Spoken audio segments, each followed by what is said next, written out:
Man, that intro really gets you ready, doesn't it? It like sets you up and gets you in the mood for everything.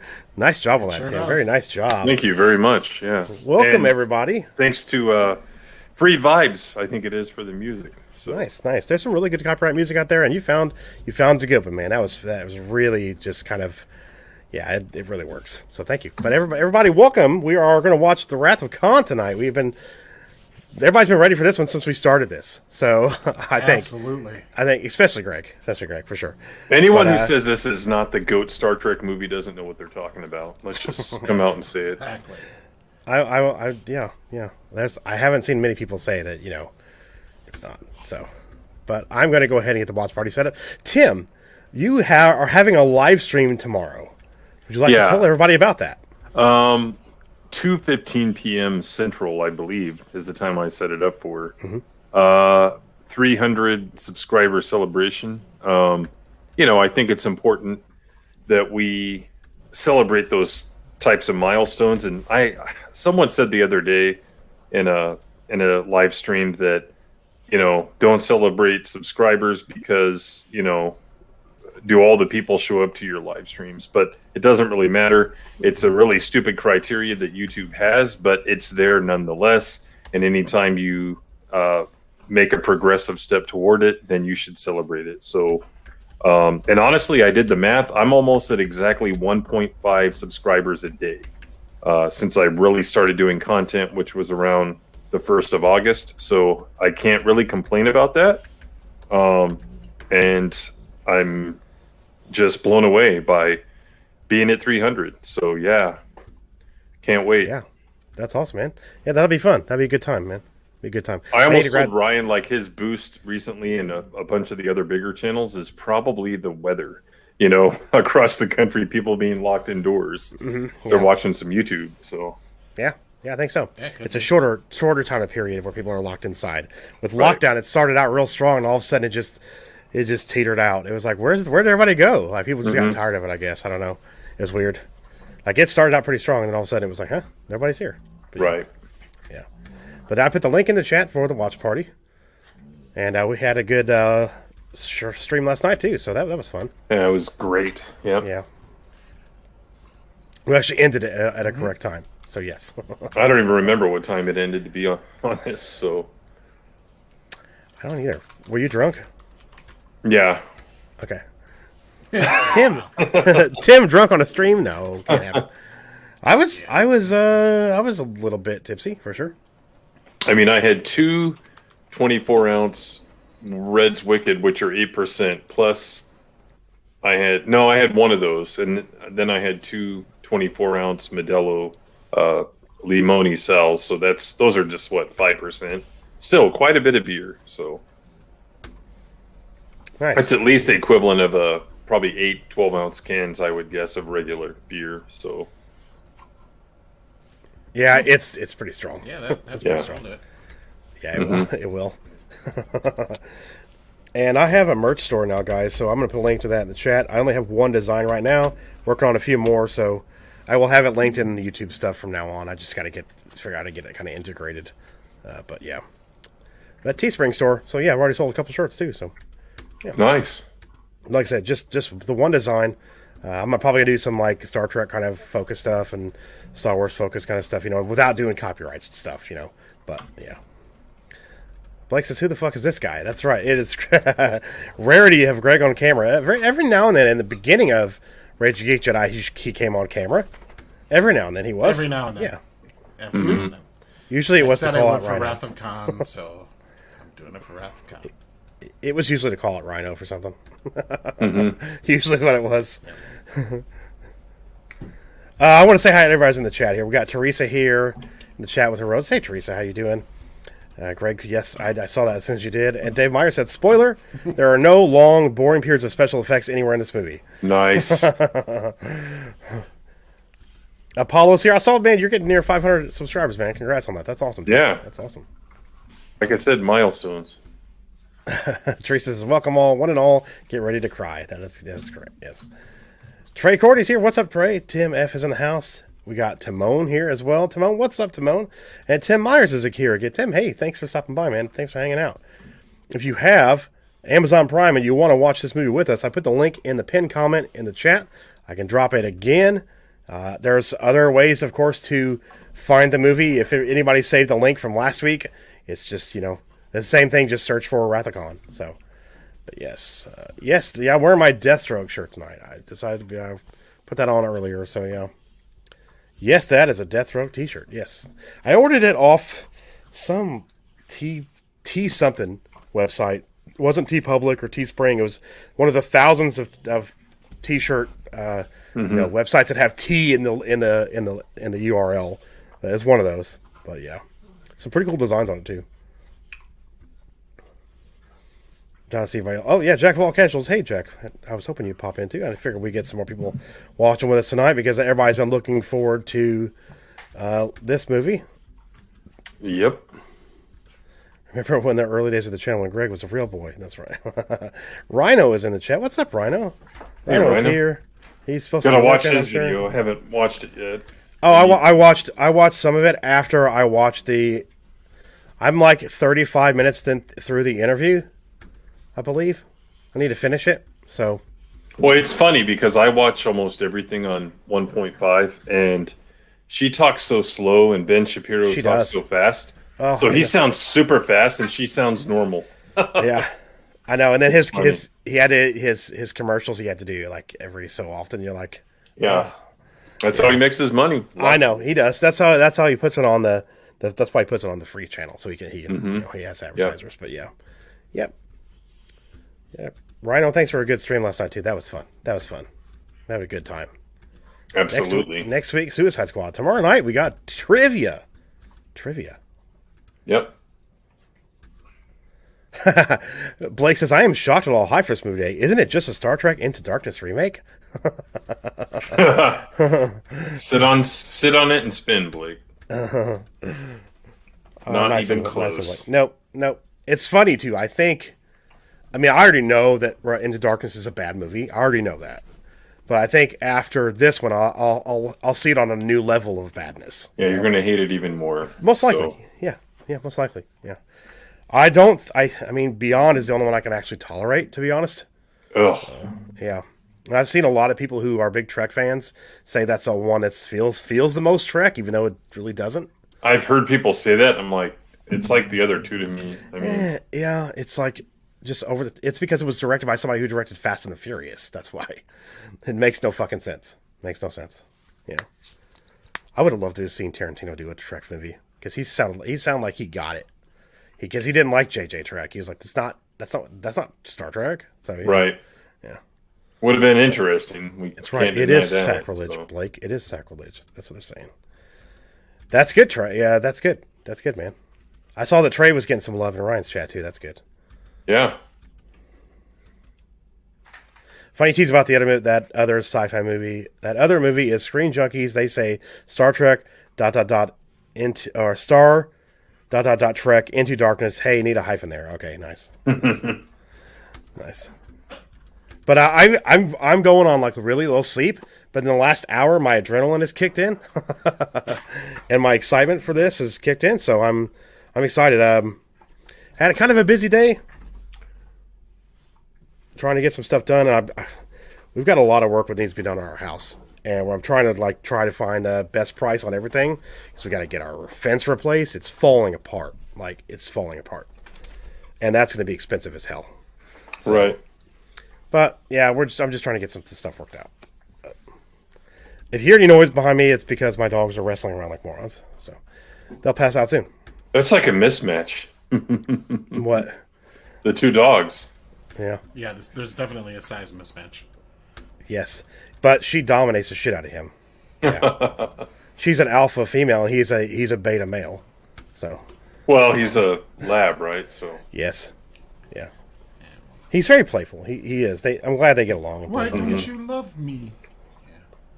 My dog doesn't like other dogs. It's not that she's mean to him. She just has no interest in him at all. So. Allegedly. Blake says allegedly. I may or may not have had an edible for the movie last week, and I may or may not be doing the same for this, allegedly. Nice. At least you admit it. That is correct. That's she I could see always doing an wins. edible for motion picture because it can get. Oh my god! Right? That those scenes can be a little trippy. I Very would guess. psychedelic. Yeah, very psychedelic. But this one, nah, don't ruin it.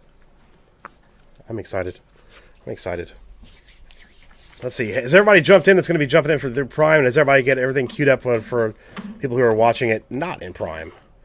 Looks like Dave is in here. John B is in here too. It looks like Tim is not in here yet. Come on, Tim. I'll put him in the private chat. It's easier for you, Brett. Yeah, when I'm right-clicking on the pin, it's not copying for some reason. Yeah, so. just take it out of the private chat. It's going to be easier to do it that way. Yeah. Are they loud? Yeah. It sounds like they're eating like a big pot of boneless ribs. That's what it sounds like. Well, it's funny too because the lab looks like he's done, and then she's like, "No, you're not. No, That's what puppies do. We're still fucking going." Yeah, it's funny. It's funny. Ready to roll. The mountain is on the screen, says Blake. Alrighty. We'll probably get to. I'll go ahead and get to that point real quick where the Paramount logo is on screen, and I'll pause it.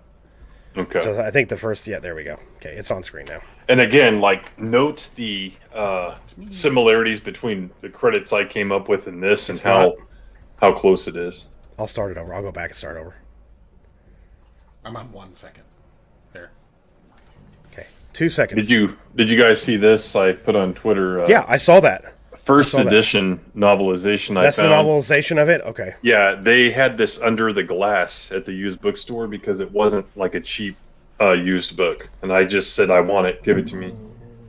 It's by Vonda and McIntyre, who wrote some Star Wars books, some terrible ones. So, ooh, that sucks. Yeah, Oh god, really bad.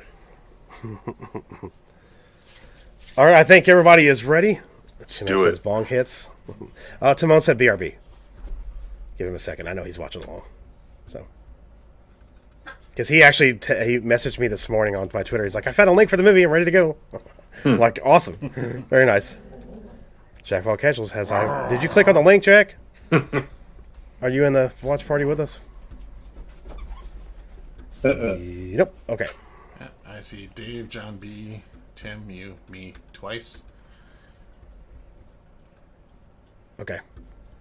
He might just be watching it on his side. He might just be doing that. Yeah, Yep. he might be doing that. Yeah.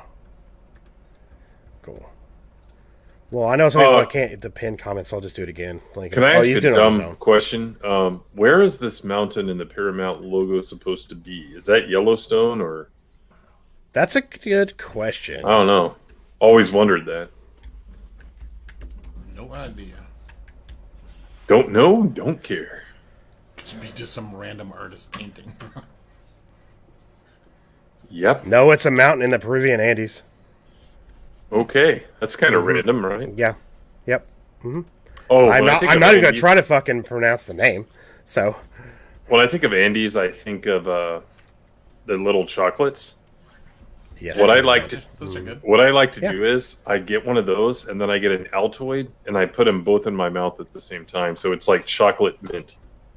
It's really Nice. good. And don't knock it until you try it. No, it's What's- and something.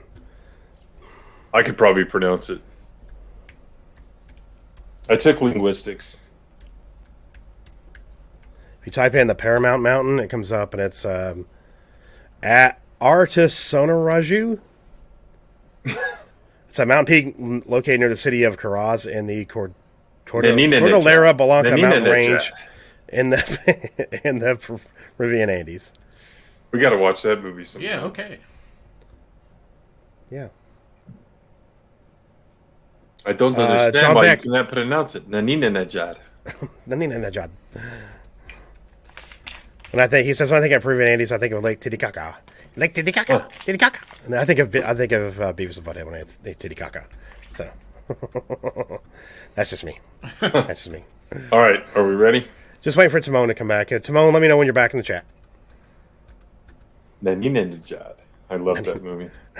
Nanina Najad. Why is it hard? Why is it not hard? It's not hard. You say it. Maybe you should just get a jump to conclusions, Matt. So Yeah. that's the worst idea ever. We need to clip that. Yeah, we need to clip that. That is the worst idea I've ever heard. ever heard. What about the great. guy that had the pet rock? He made $1 million off of it. That is such a good movie, man. I love that movie so much. I'd love to do a watch party on that eventually. That'd be great. Need to do some a trivia round on it. Oh, that'd be fun. That'd be fun. I can do that. Okay, Timon is back. So, Tim, yes, definitely. Before you do, I'd like to watch it again. That's but yeah, I think we're ready to go. So, Tim, if you would like to do your regular countdown in the chat, we will get started. Okay, here we go. With a Yeah. 5. Jack of all casuals, that's funny. No. Come on, YouTube. Why is it always stall on the 1? I don't. Yeah, okay. They have some kind of algorithm. Play now. YouTube sucks. We all know that. Drug use, foul language, and violence. Okay. Volume up here. Again, I'm sure we won't see it. Watch these credits.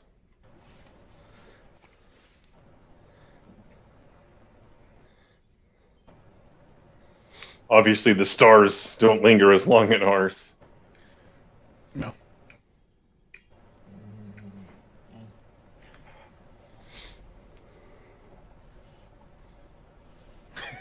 Conductor Tim. Love this fucking score. Oh, it's great.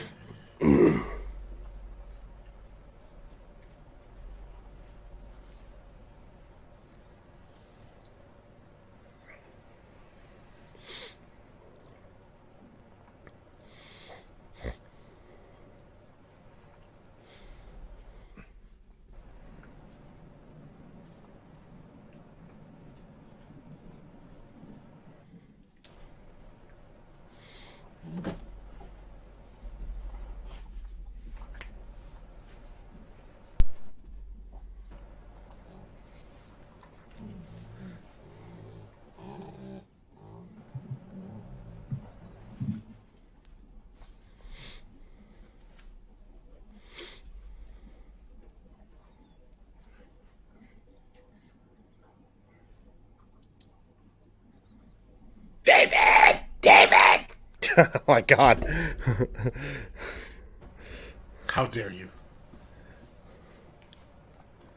Introducing. Kirstie Alley. Ricardo Montalban. As Also, the and sexiest starring. Vulcan to ever He gets play a starring Vulcan. title here. Executive consultant. I just saw that. I was like, Yeah. He didn't have anything to do with this movie. No, in Sit fact, down, he Tadashi. didn't like it. It's from what I heard. Yeah. Really? He's a weirdo, man. That's what I heard. It wasn't hippie dippy enough. Ha! Harv Bennett, the man who saved Star Trek. It's Admiral Bennett.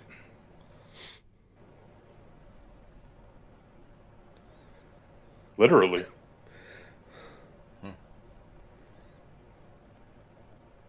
Teresa, don't force it! It's too early. Way too early. Yeah. The other man who saved Star Trek, Nicholas Meyer. Yep.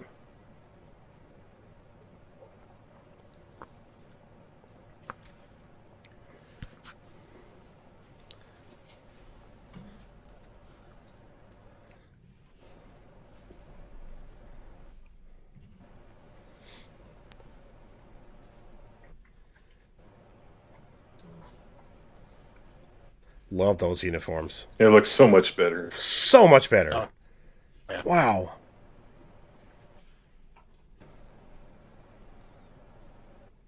Hello.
footage from the first movie. Oh, really? Yep. Yep. Yep. Okay, yeah.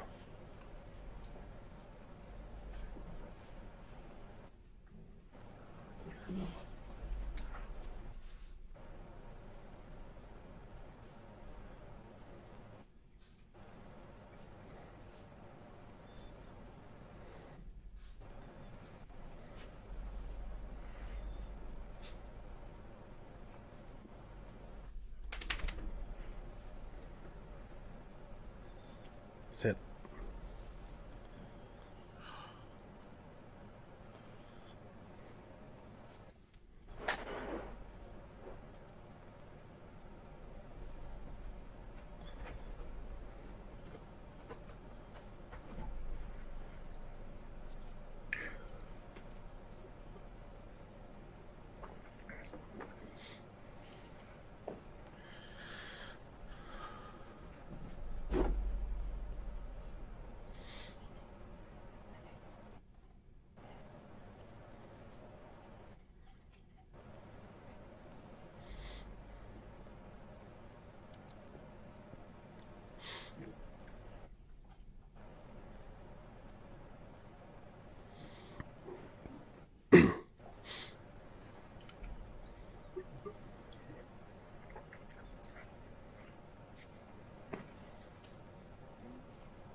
There's the door.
Sounds like he's excited about going home.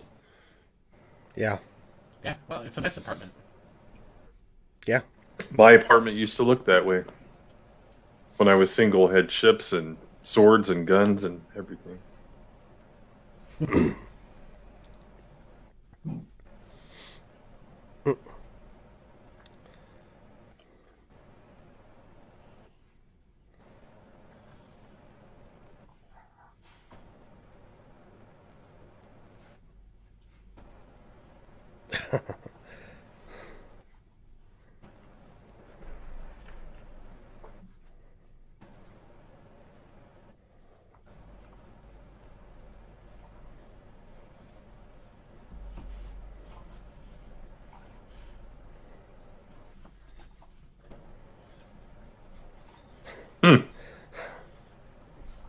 What?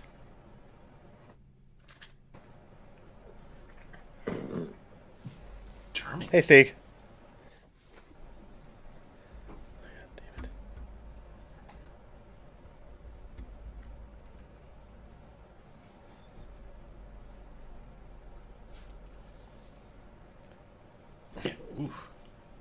Got a kick.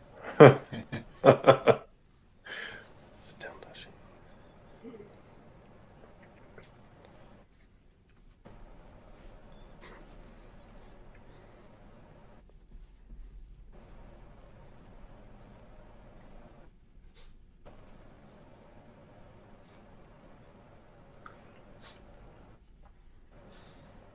What do you want?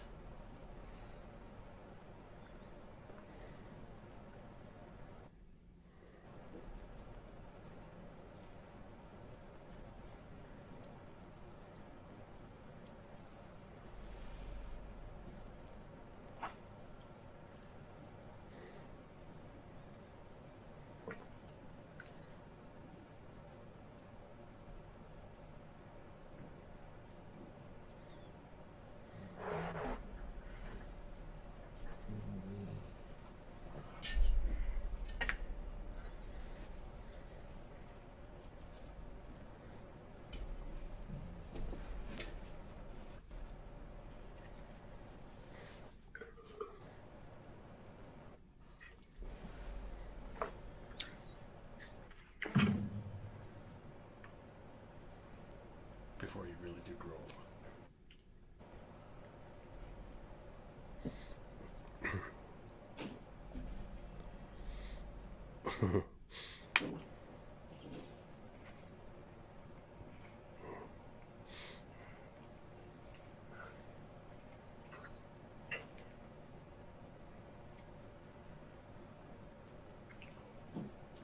Well, let's check off. Mm-hmm.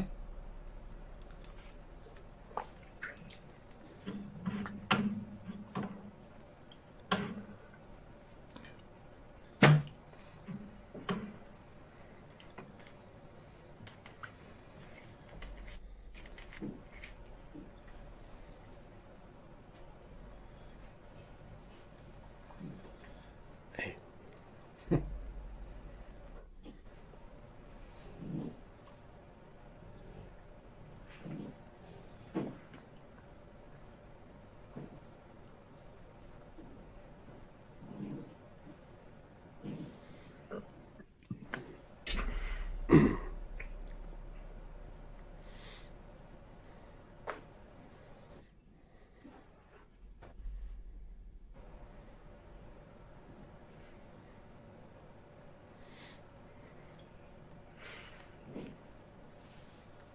Know what she'll say.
Remember, check off. Oh no.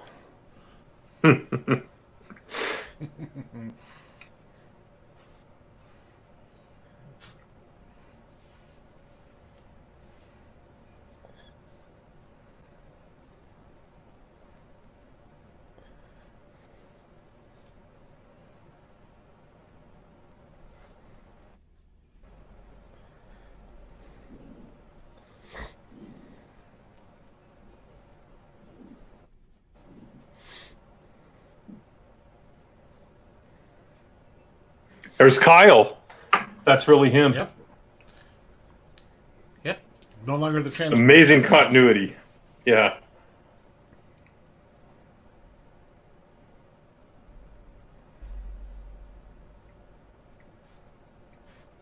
I love this reveal. Yeah. And just so everyone knows, especially the lady, that really is Montalban's chest. So he was not wearing a piece as was commonly rumored. He was always in good shape. Always. Up until when he died, I believe. Yeah.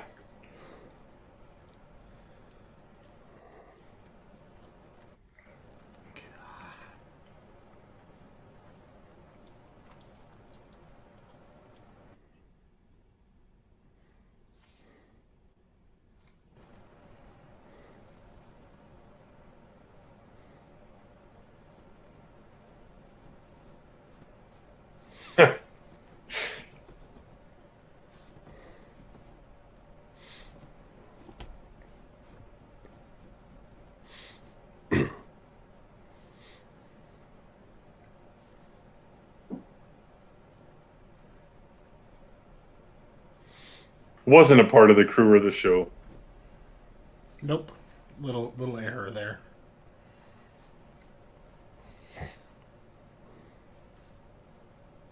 Product of late 20th century genetic engineering. Nothing.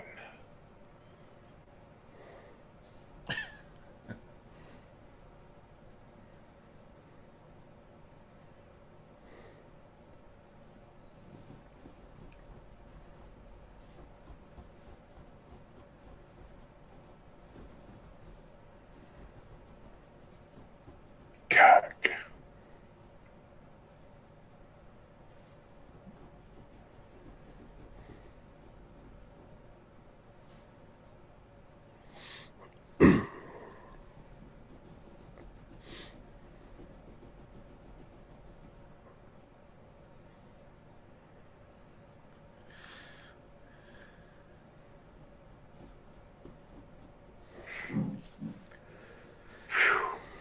What a great performance. Mm-hmm.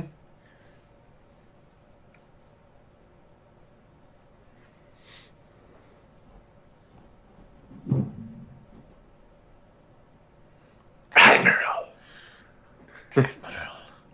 Just pisses him off more. Yeah, it does. You can tell. You can tell.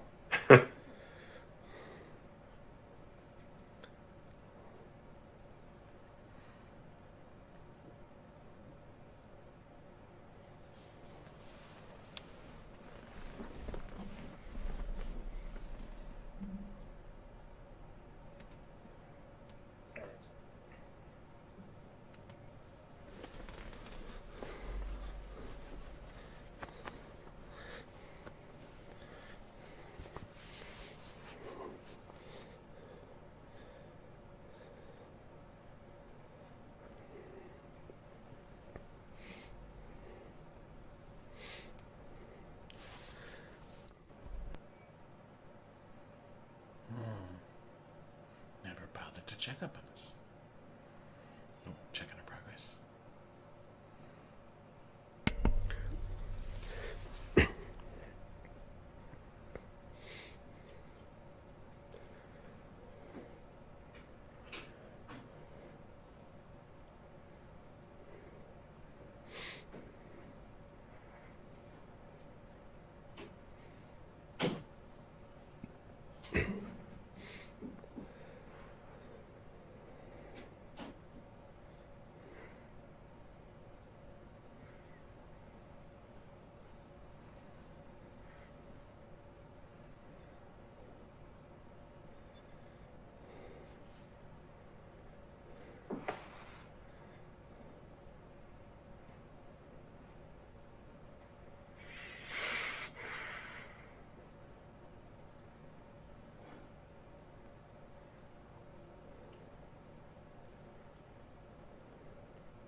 convenient handle.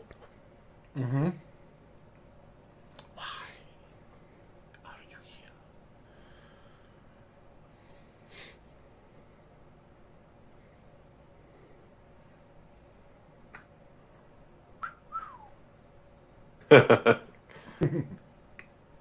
He did about 50 push-ups before the take, so. Yeah, I would too. You want me to wear that? I'm gonna. Yeah. Oh, this creature.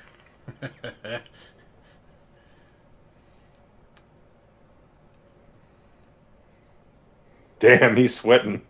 Yeah, he is. This is so weird. Whoever came up with this is a sicko, man. Just the love way it. this creature works. Yeah. Like, Yeah. I like everything about this. The whole idea of them not knowing it was City Alpha 5 and thinking it was City Alpha 6 explains why they never got checked up on and why they're in the condition. Instead of just like, oh, we just visited them again, they wrote this part of the story to, one, give a revenge element, and two, kind of explain why we haven't revisited him before. mm-hmm. Cerebral cortex.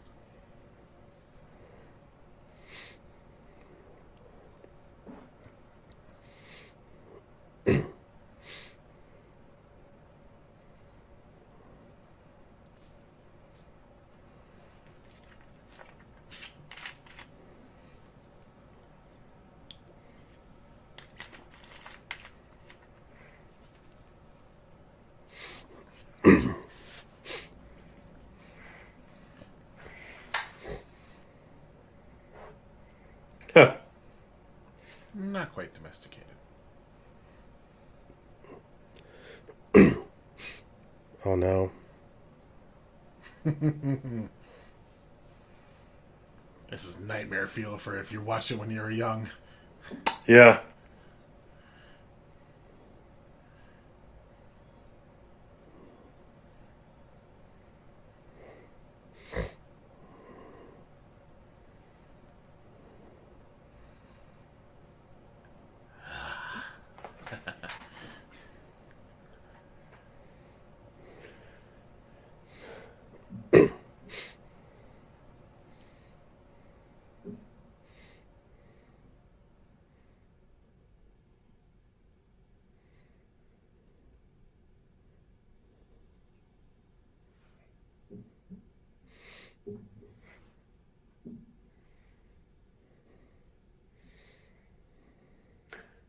Wouldn't be a Star Trek movie without a approach to the Enterprise. A real? So Yeah. Yeah, but this one is done so much better. Really? It's quicker. It's sharp. It's just sharper. And you can feel like that music is building up. yeah, it's good shit.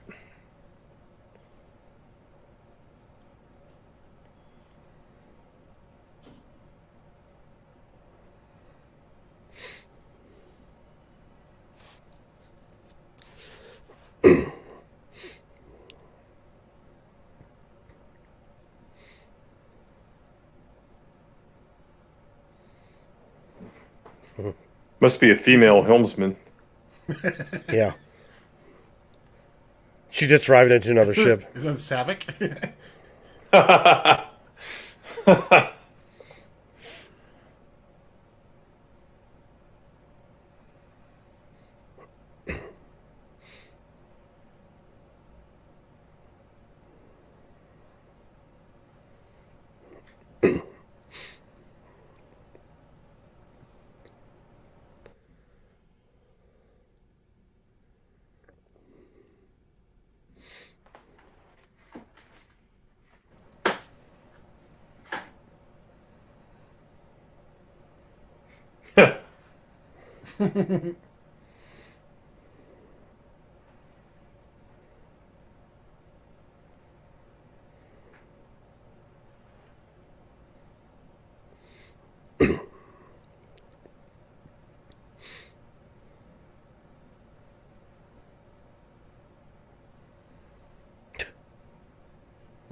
Yeah.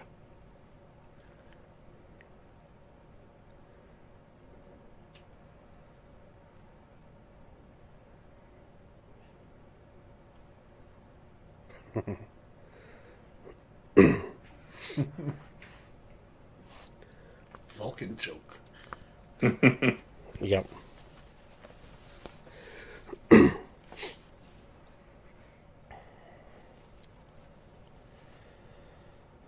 It's like he doesn't even know how to inspect. You He know, doesn't care. Excuse me. that's a badass shot of the nacelle.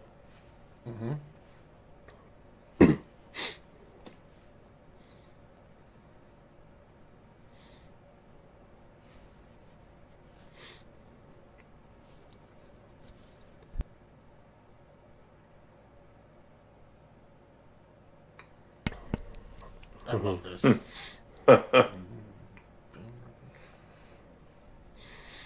Light her up.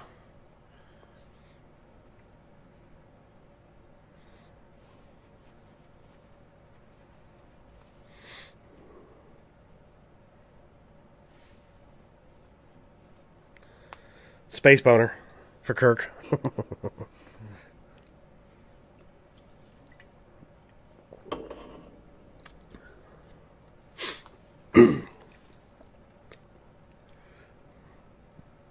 I think that's the name of the track. Yeah. Clear all moorings.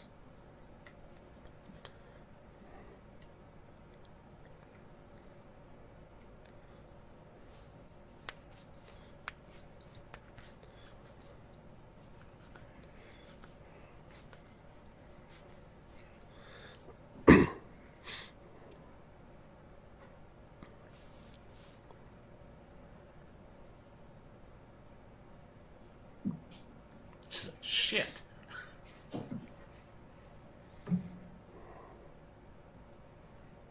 I love McCoy's reaction there. Don't let a woman drive.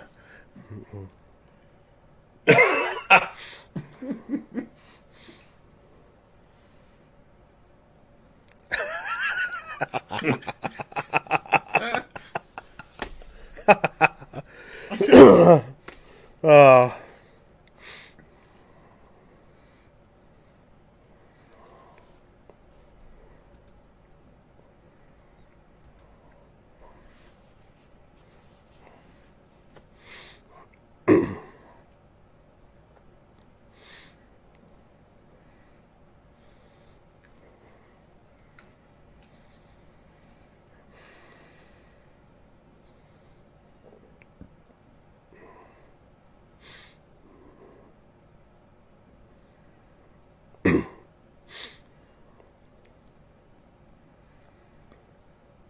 See, this moment seems so much bigger than in the first movie, and they're just going on a training cruise.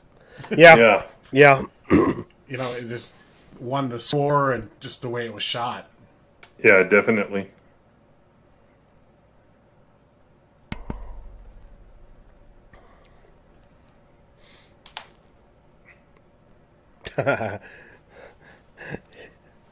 Yeah, well, at least we don't have to wait an hour before it leaves this time, says Jack Walcott. Yeah.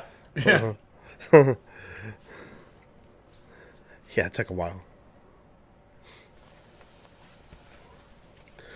Indulge yourself. Oh my. Oh my. Bye.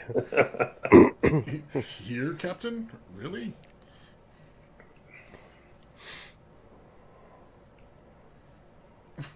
Again, McCoy's got that, like, I am not amused look. Yeah. Yeah. Mm-hmm.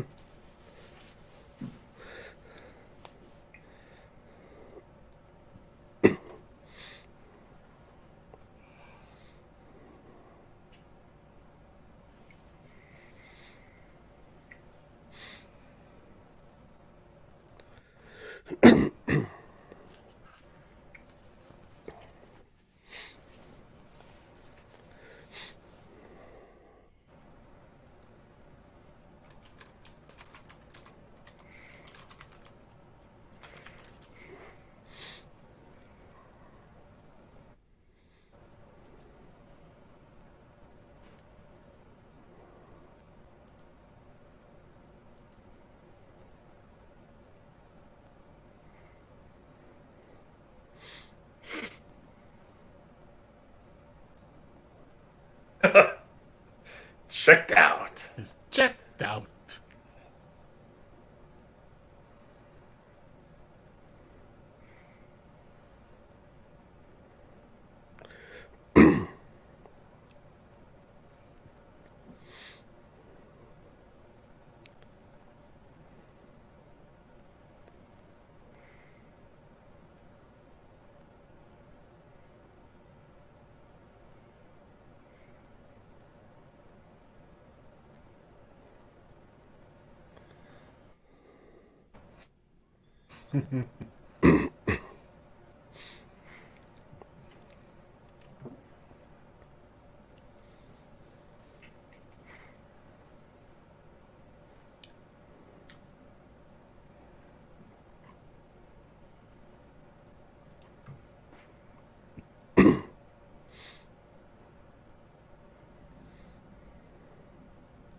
He did a really good job in that scene too. I like that.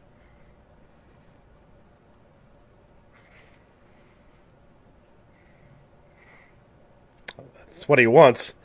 Yeah. That's the idea.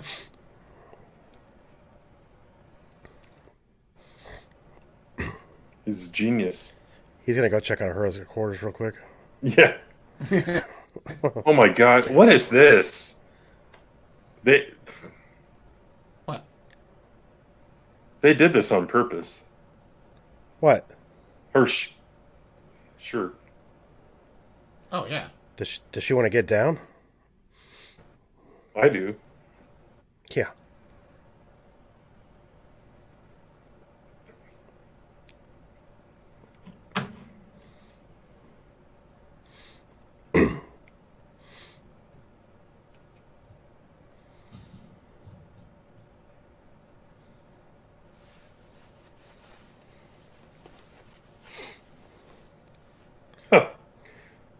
Agreed.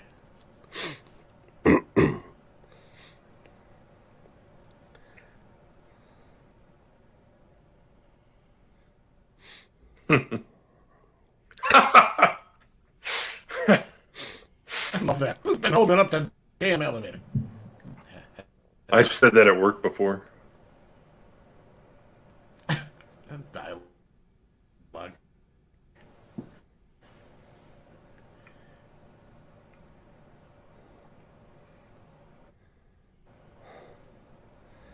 Or your quarters.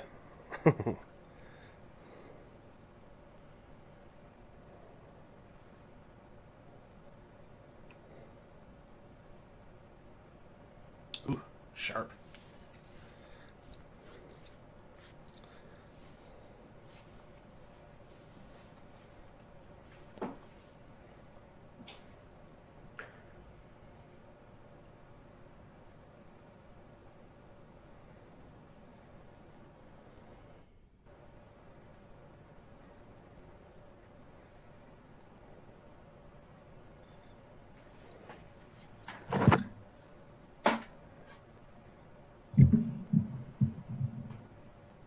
Who's taking Genesis?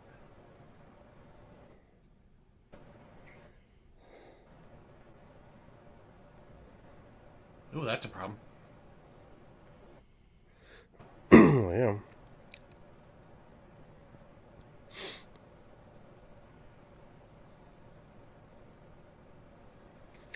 Mistake.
This is great. Mm-hmm.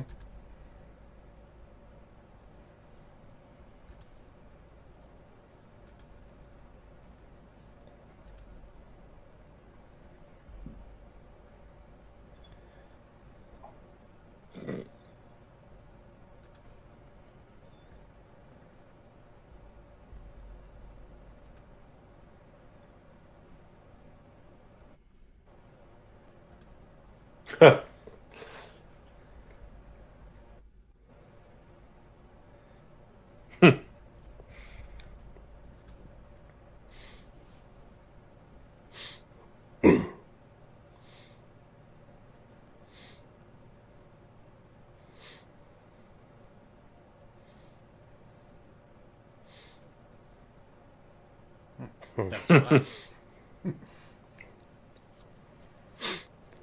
We're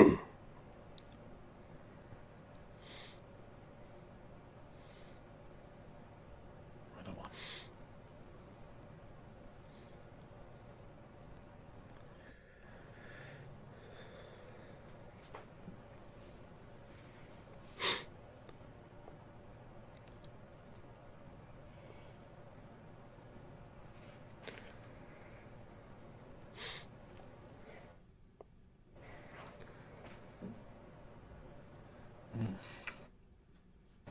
God, even that moment.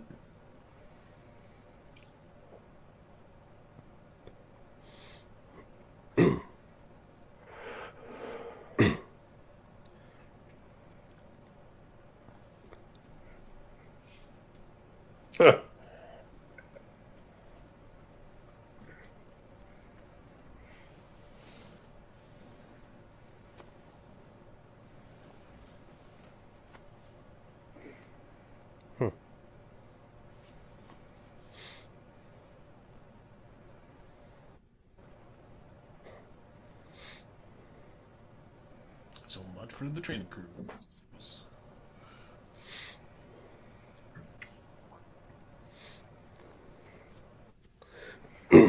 I kind of like the look of that ship a little bit.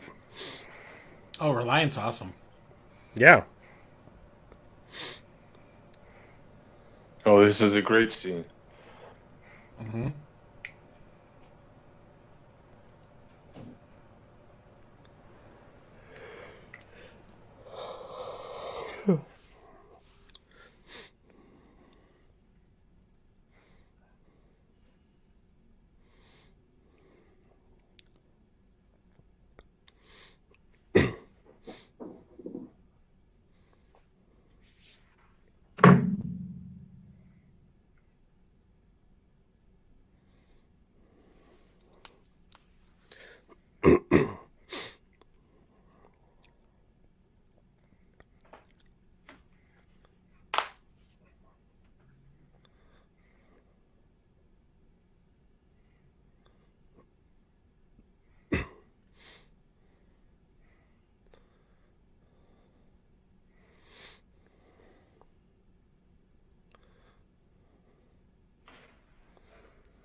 Hmm.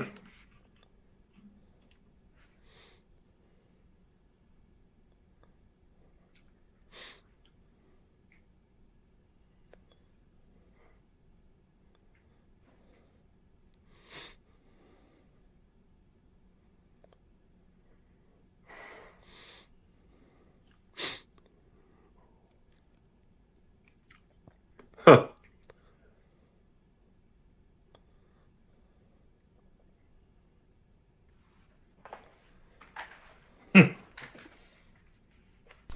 I like that. Kirk's like, there. You happy? Mm-hmm.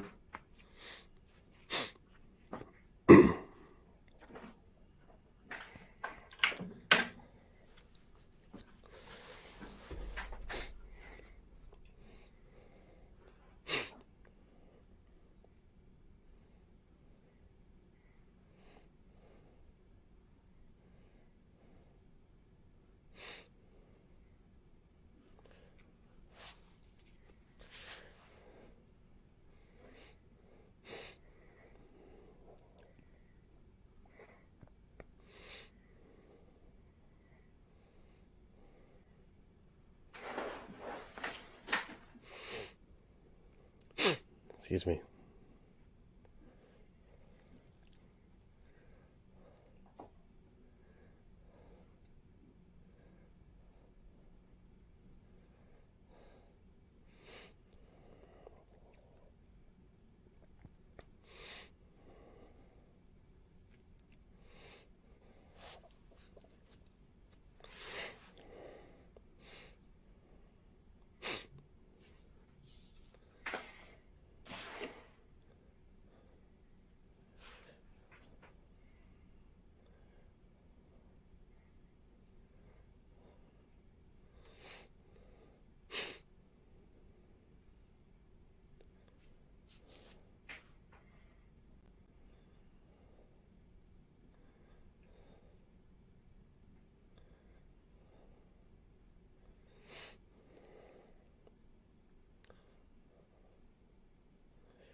Huh.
Ah, this music.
dying.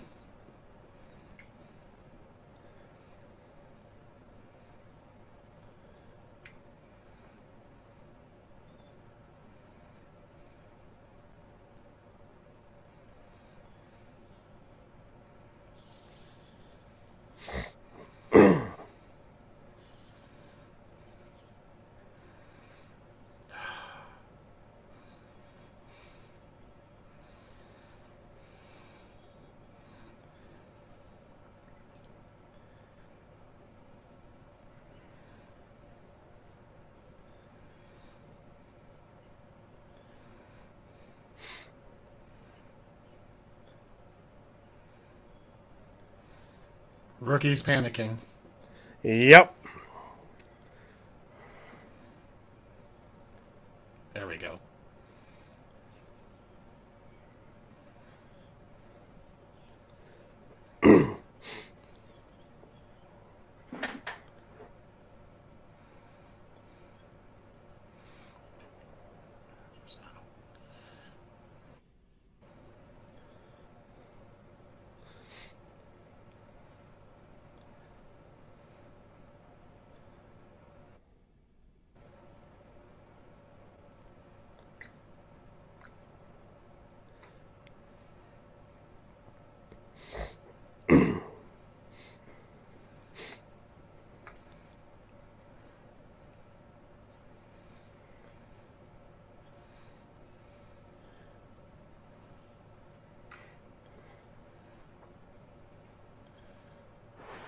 Damn.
I love how the firemen are just like watching the whole thing.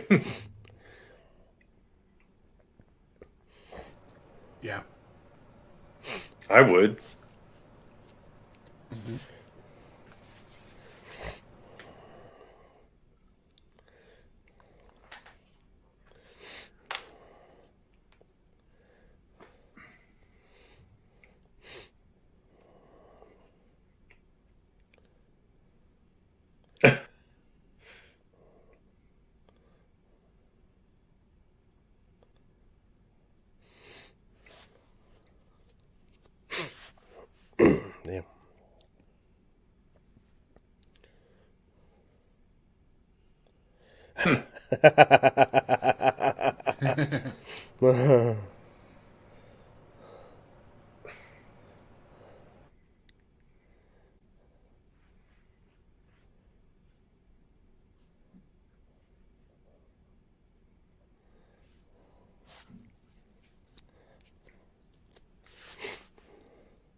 See your point.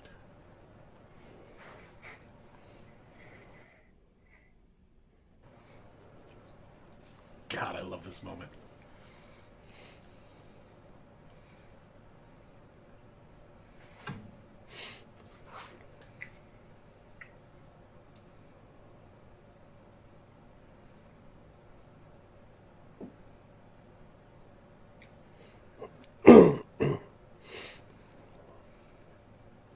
Raised him.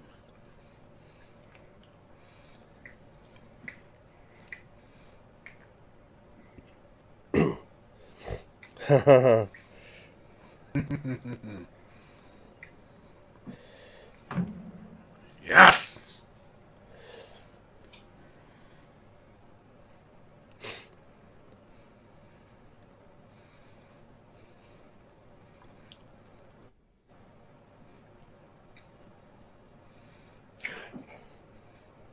Oh, I love that shot. That was a great friggin' shot. Holy shit. And the music. If you combine all of them, it's the perfect, Yeah, perfect it's shot. spot on. Yeah. Nothing.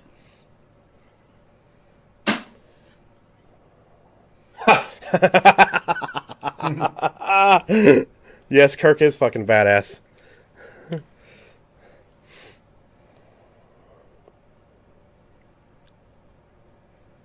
Holy shit. Yeah, even Savik reacted. No kidding. God dang. So the That's prefix bad code, damage. you get to do that in the Star Trek 25th anniversary game. Really? That's essentially the fourth season Override? of the show. It's like an override. Because another ship tries to attack you, another Federation ship. The new movies don't exist, Mega Jetty. No. They're garbage.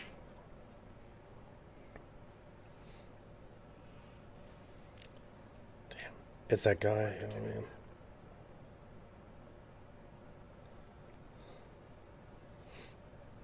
See what version this is, Greg. It's not going to have it. We'll have to. Okay.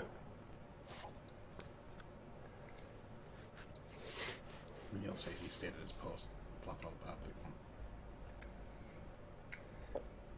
We're 57 minutes in, Corey.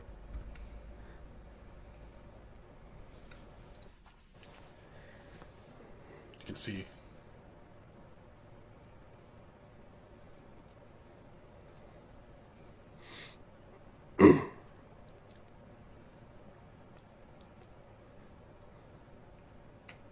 Okay, yeah. Not the director's cut. That was his nephew. Yep. Yeah. Oh, okay. Really? Yeah. His sister's kid. That's why he was. Yeah. And that's he's important. I don't know why they cut that out. That was dumb to cut that out. Yeah. Because that gave that scene context. Yeah. I agree. It would definitely would.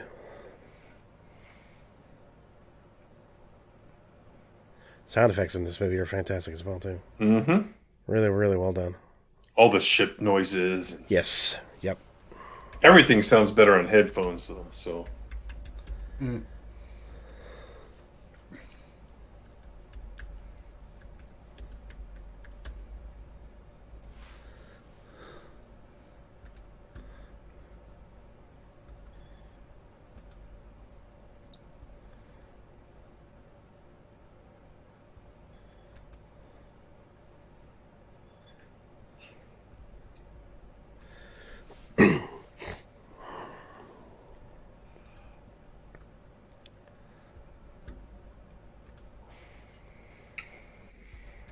I love this scene. Mm-hmm.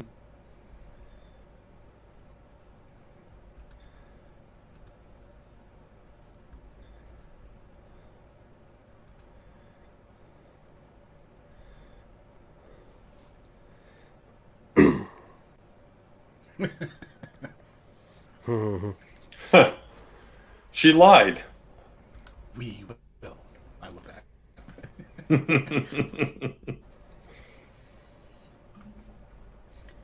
And here you get a little like Star Trek mini horror kind of vibe. Yeah, that's why I like this Running around scene. the Yeah. station. Yeah.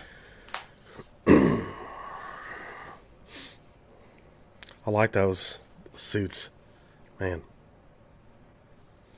Uniforms, they're just well designed. Yeah.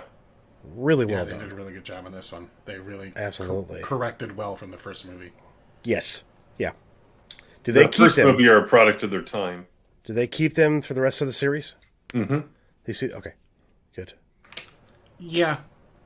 They I don't evolve think maybe a we ever little see bit. these jackets again, but the most I part, want one of those the fucking uniforms jackets. stay.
Jeez.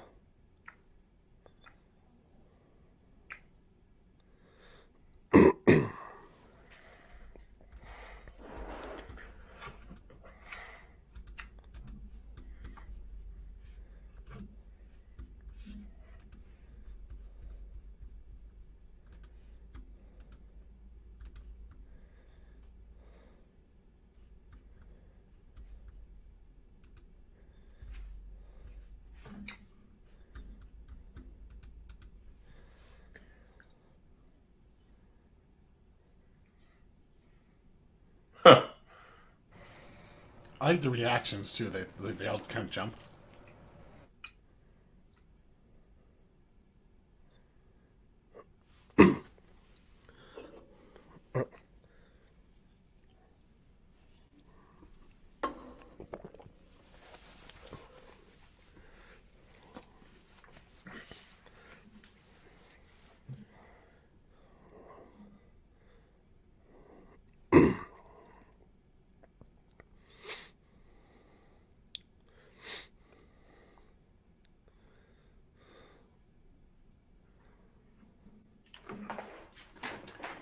He did not.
Bones just look at unamused him. face again. Yeah, there's not amused, Jim.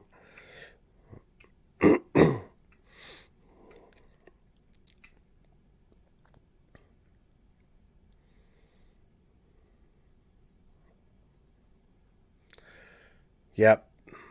Phase 2. Mm-hmm.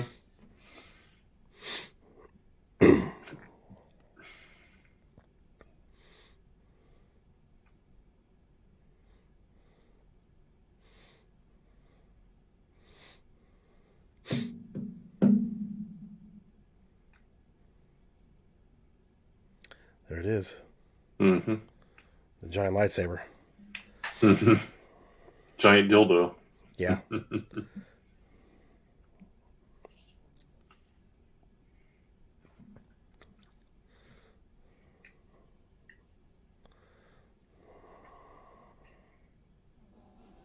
Double X handle, please.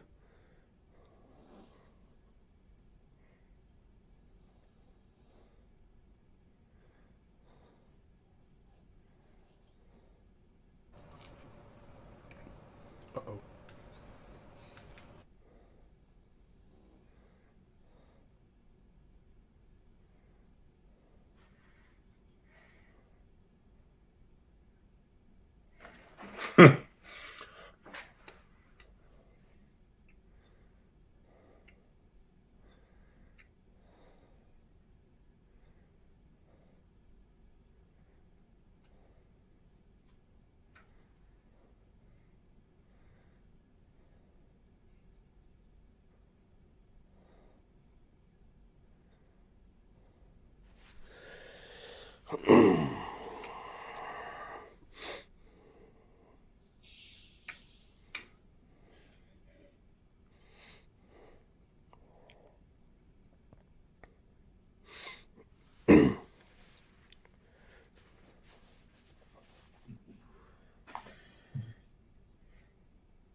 Fight it.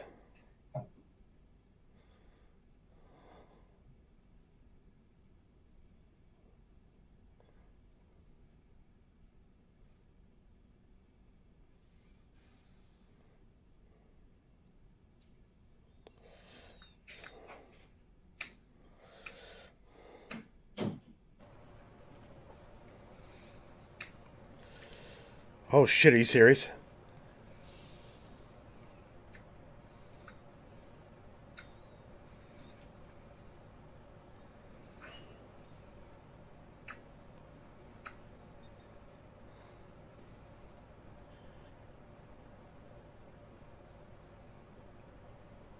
Ew.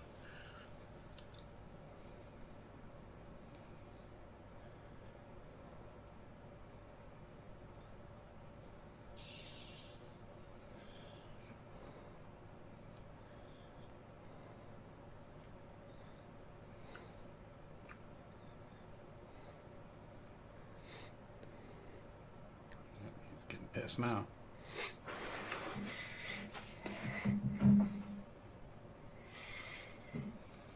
Do you? My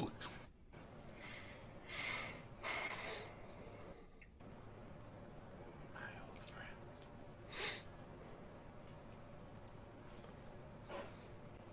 friend. Friend. I love this. You keep missing the target.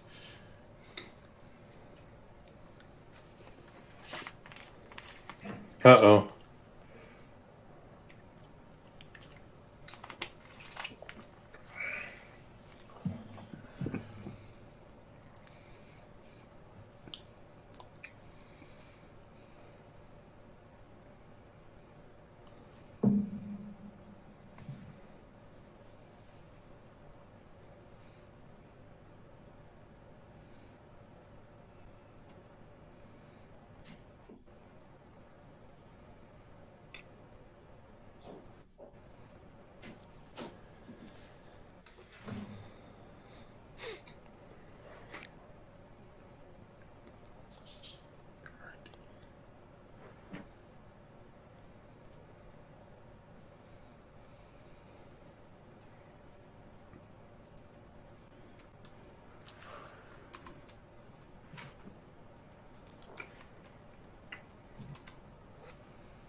Love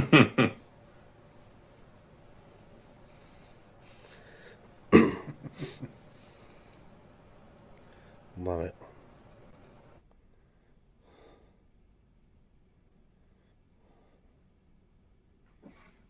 Con.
I figured.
Damn.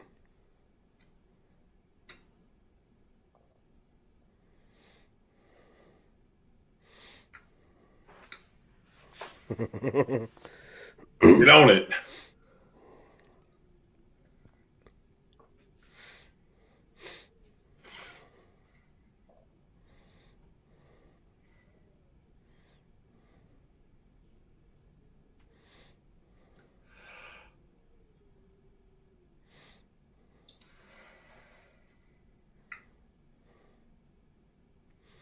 Where are my dinosaurs?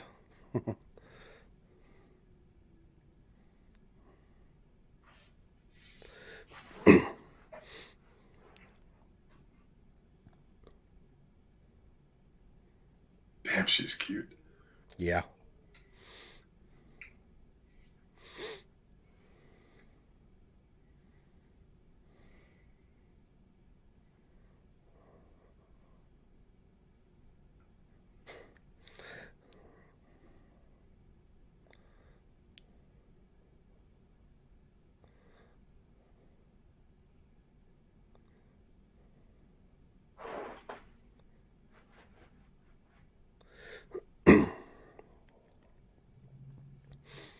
He's proven it many times.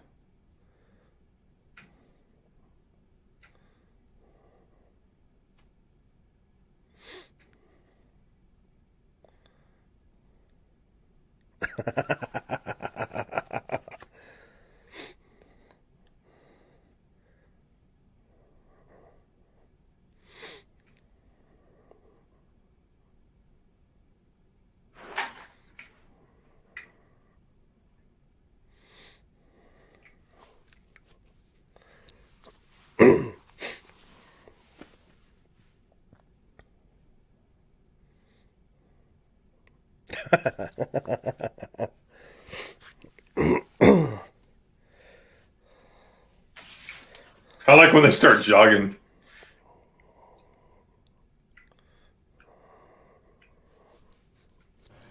Yep.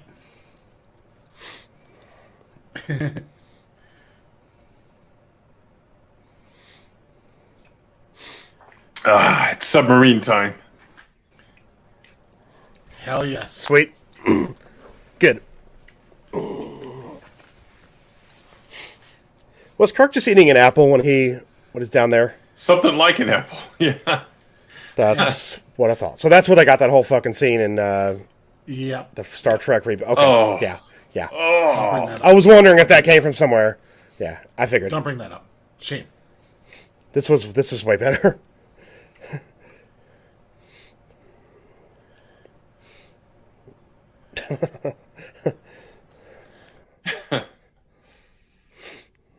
I love Scotty.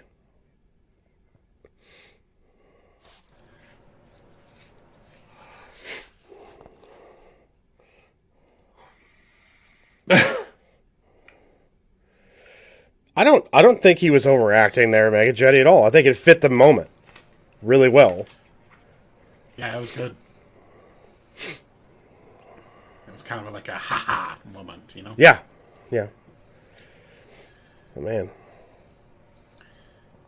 It's this music and the setup for, like, we're going into battle, boys. Torpedo room. Torpedo tracks ready. Sweet.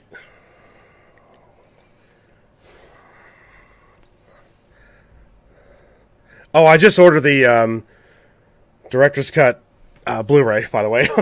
Nice. It's $7.68 on Amazon right now. Oh, that's a good price. Yeah. Yeah. Is it 4K? No, it's Blu-ray. she 4K has never been announced. Okay. Not so wounded as we are led to believe. So much the better. Huh. Sorry, I can't help but say the quotes. I'll try not to.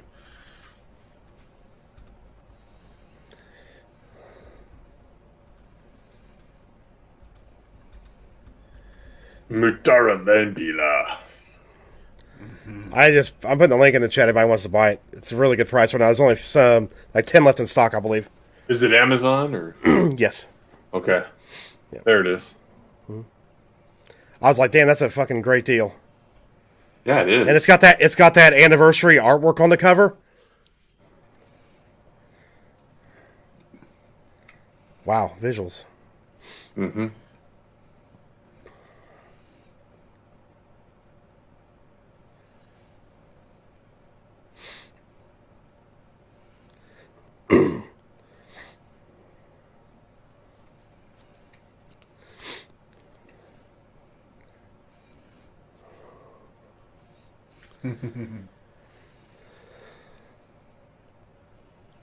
Yep.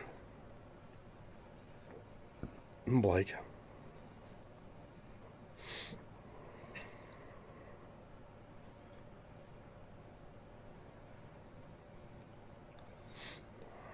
I love this exchange coming up. This is awesome.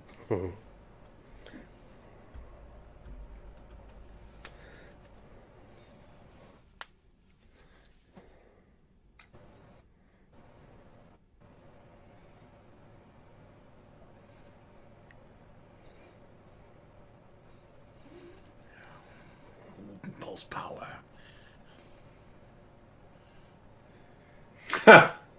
Damn you! God, the way he did that is just awesome. Like, Yeah. Full power! Damn you!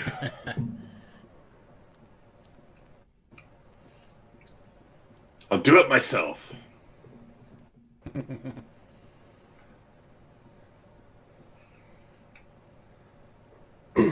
That looks better in the regular lights. Yeah, I was going to say, it looks good. I mean, I hate the red. yeah. This looks more like the original series light-up lights. A little bit. I like the bridge, though. It looks good. The remastered original series, maybe.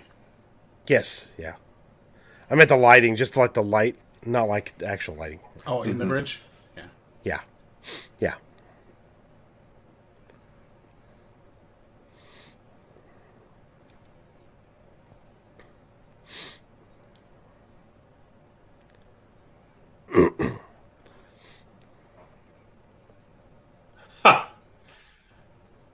He looked at him really quick. Yeah. Yeah, that was just little subtle. This moments shot of- right here. This shot right here. Oh yeah. Oh, wow. That's awesome.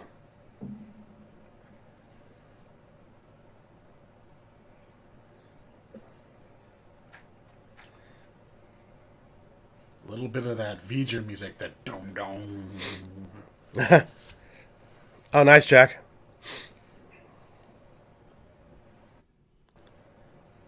Oh, damn, you Geek Recital. That'd be awesome, man.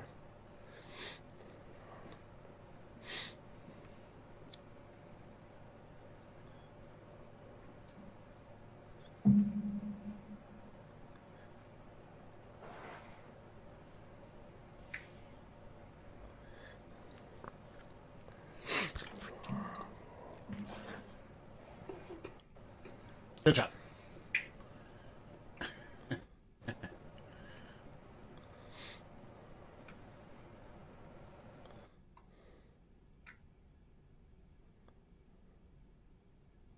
Oh, come on. Could you get any more submarine with the beeping? I know. I know. Yeah, it's perfect. It's perfect. Come on. This is badass. Fuck.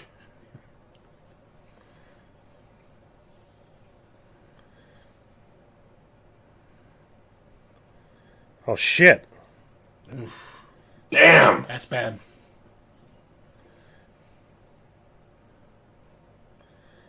Oh, shit. Oh! Ooh, ouch. That ship's falling apart.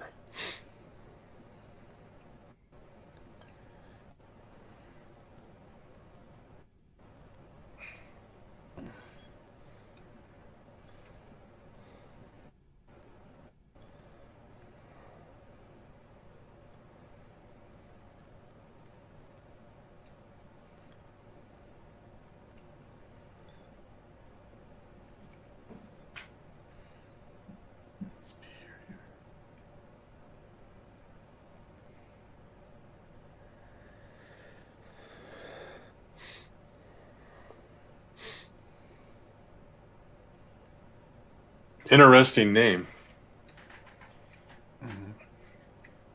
Jack of all casuals. I knew you were going to fucking say that.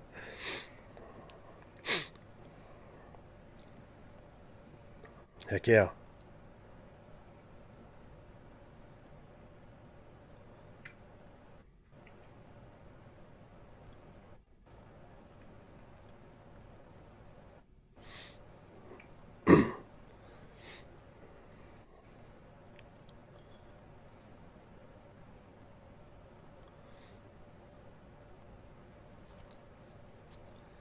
That's the difference.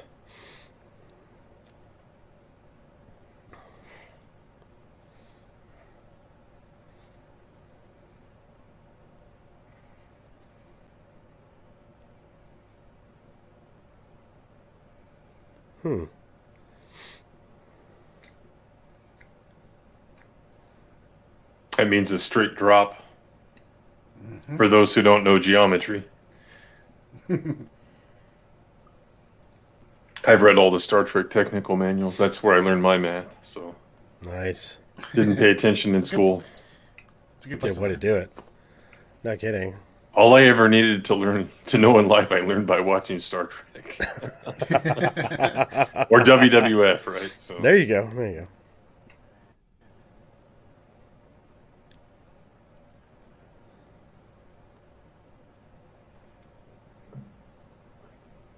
get ready for the music.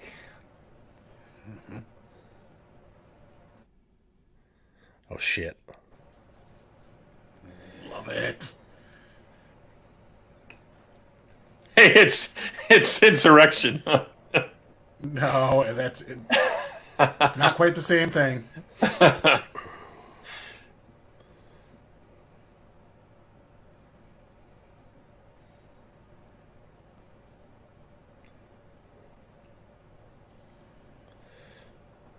Boom. Damn, nice hit. Oh, I got one of the nacelles. Looks like the port nacelle. Yep. Yep, Reliance fuck now.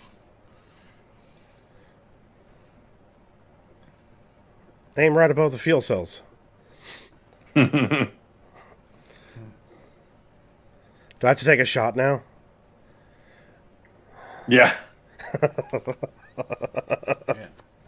I love that, like, burn marks and shit underneath there.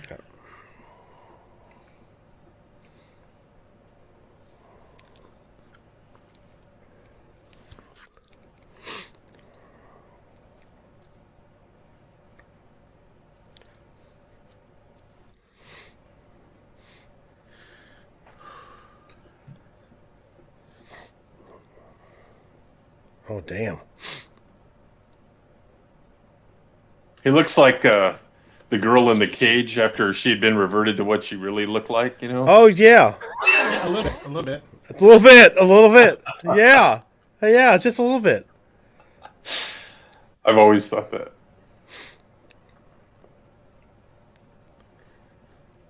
The speech he gives, I love. Oh, Moby Dick, yeah. Mm-hmm.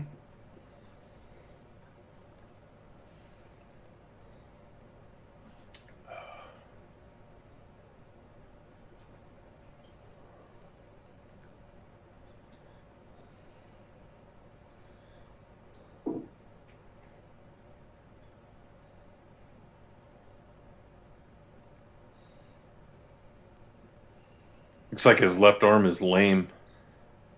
Mm-hmm. Yeah.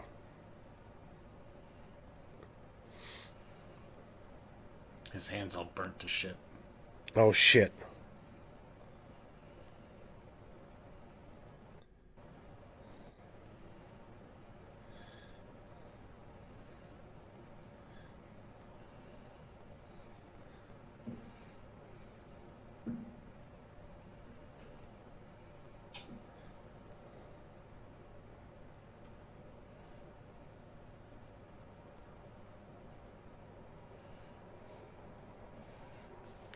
Cue the music.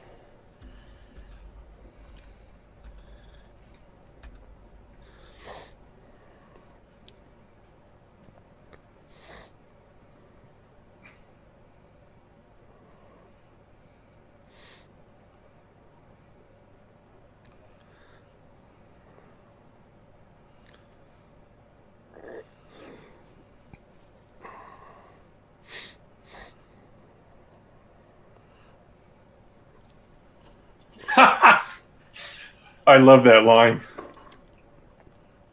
Yeah.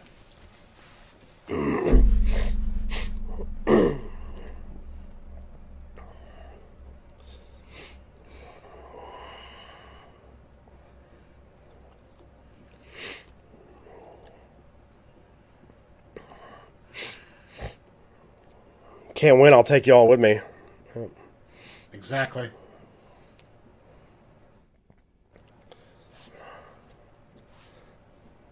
God, this music too. It's great.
Seems like they're only moving on thrusters, not even impulse.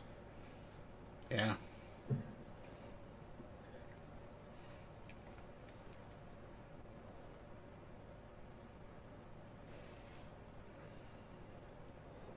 No one-man show, he's Cotreless.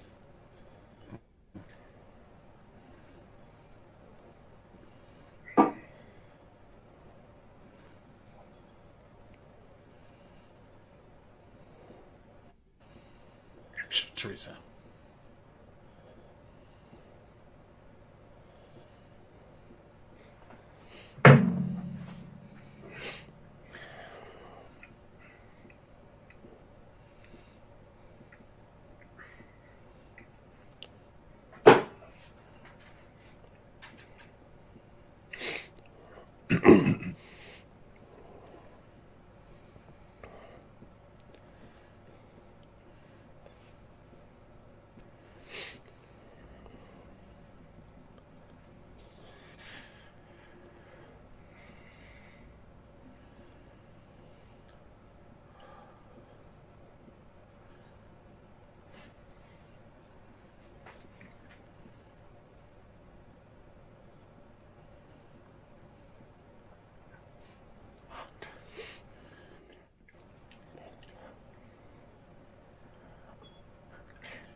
That was a big explosion.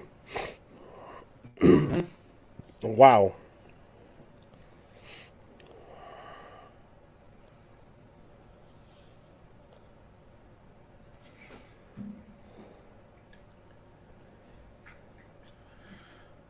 She's wearing her boyfriend's jacket. Yeah, she is.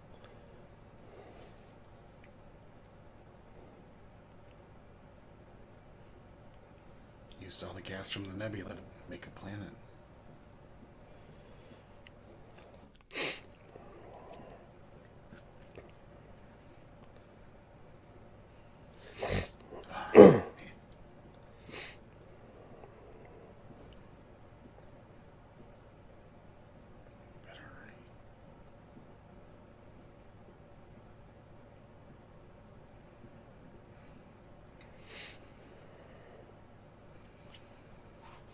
Damn.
blind.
Oh, here it comes.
Man.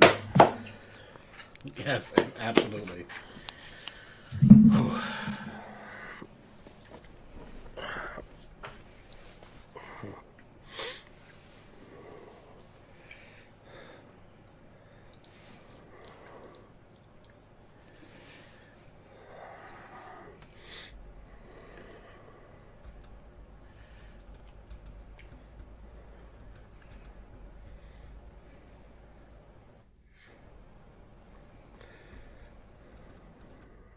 It's music.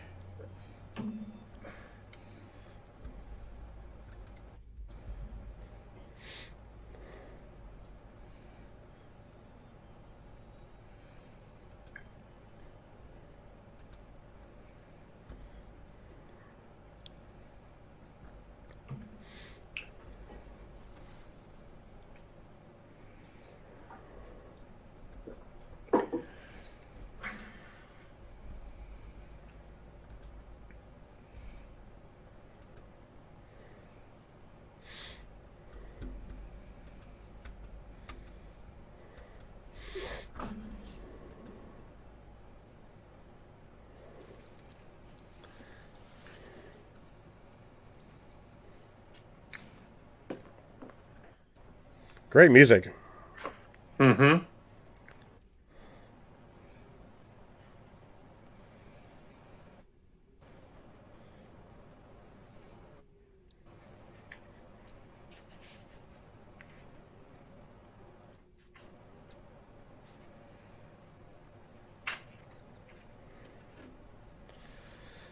Yeah, it's probably James Horner's best work.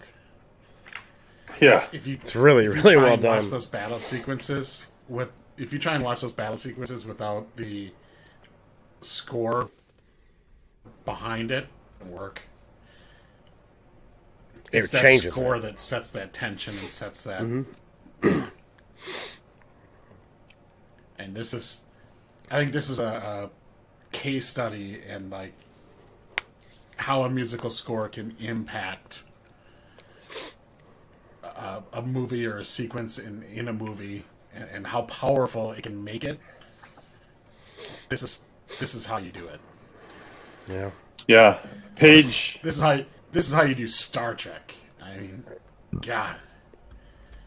Yeah, page 62, Mega Jetty.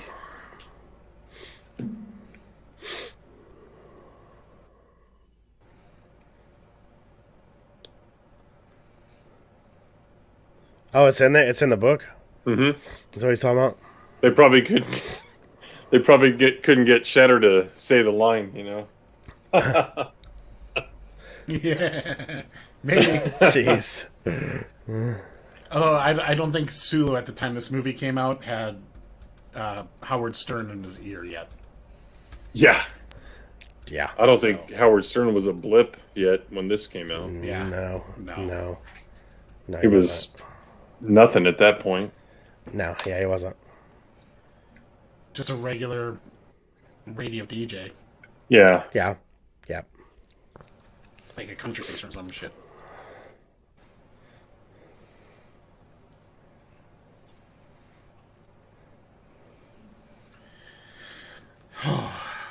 Man, I love this movie. God, that's hard to get through. that end.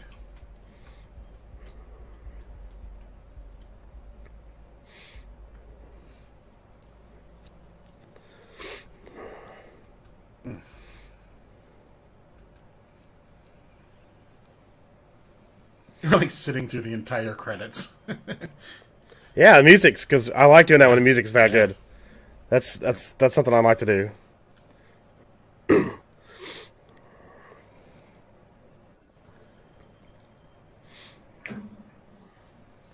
Yeah. Geek unfortunately, I don't think a lot of modern directors have a clue with what they're doing with scores. I think, like, Oh, absolutely. Zack Snyder's Absolutely. one does, but I think JJ has no clue how valuable a score can be. Who, JJ? Yeah, what you said? I just don't see him collaborating well. A lot of modern filmmakers don't know.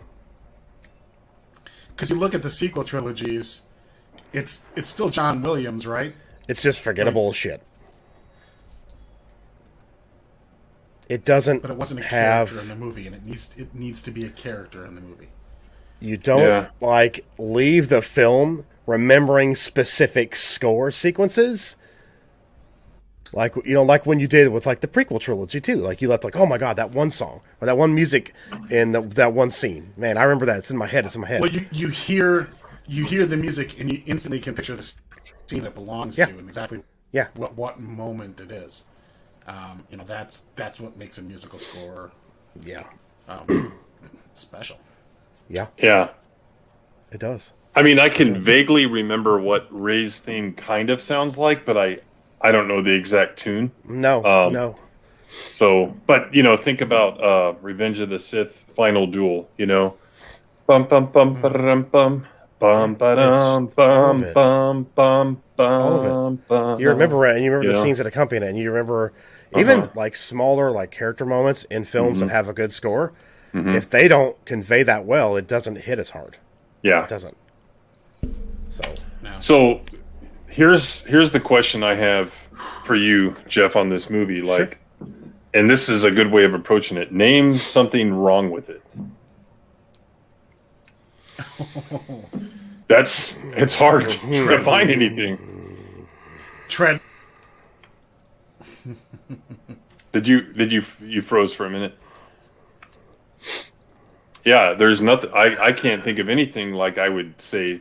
That one thing that you pointed out in the very beginning, Rick, with Chekhov. That's it, maybe. What thing? The fact that he continuity error. Chekhov. That's it. That's all.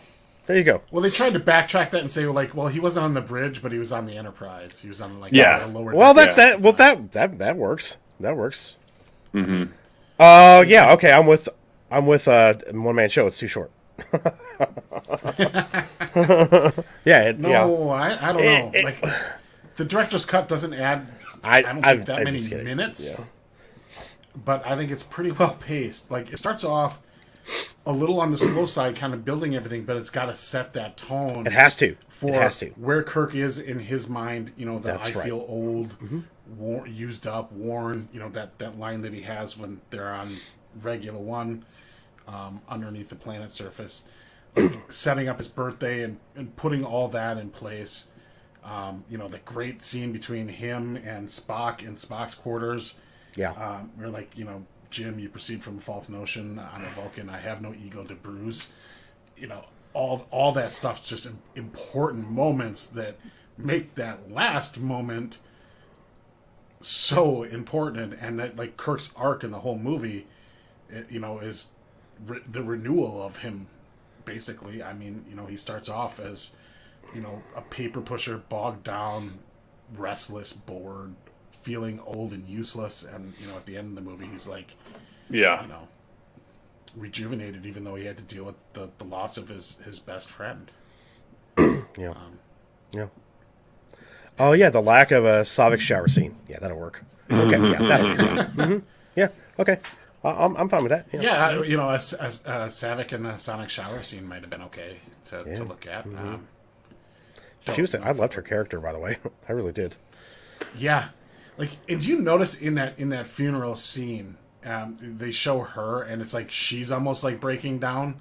Yeah. Do you wonder? I always wondered, was that intentional, or was she just caught up watching the moment in the movie too that she got emotional? That's a good question. Was she supposed to start subtly convey some emotion for Spock or not? You don't know. And then they just left it in there, yeah. And they just kind of left it in there and be like, let's leave it in there and kind of leave it up to the audience. It's wow, Savick broke a little bit because she was that connected to Spock, and it was such a tragic death. Yeah, good question. Savick spinoff with John Travolta where they have a talking baby. Yes, that's correct. Yeah. There's also the spinoff where she owns a bar. So, don't forget that one. Don't forget that one. She eventually mastered humor and was able to own a bar. Correct. Yes, she was overcome that. Yeah, but good God damn, that was a great. Yeah, Rebecca movie. Howe is quite the opposite of Savick. Yes, absolutely. She's an emotional mess, and Savick is a Vulcan. Train wreck. Yeah. Basket case. Made for good TV, though. I liked her character more than Diane. When Diane left, people were freaking out, like, "Oh my God, how's this going to go on?" Yeah. And then you're like, "Oh, never mind. This works even better." I really. This show's going to be this is going to be okay. Yeah. Yeah, Geek aside, I was going to bring out the Man of Steel score too. Yeah. Mm-hmm. Yep. Mm-hmm. It's another one. Well, this isn't the only movie that has got a great score. I love the Willow score. Ooh, that's yes. I love that. I still have that. I have that vinyl somewhere. Watch Back to the Future without the Back to the Future theme music. There you go. The bombastic, too loud even theme music that's going on in those big scenes, and it loses a lot. So yeah, it does. Yeah. Indiana Jones's theme, fucking brilliant. Yeah. Last Crusade is another soundtrack that's almost perfect to me. Mm-hmm. Yeah, it's so good. Such a good one. That's one of his best. That's one of John Williams' best.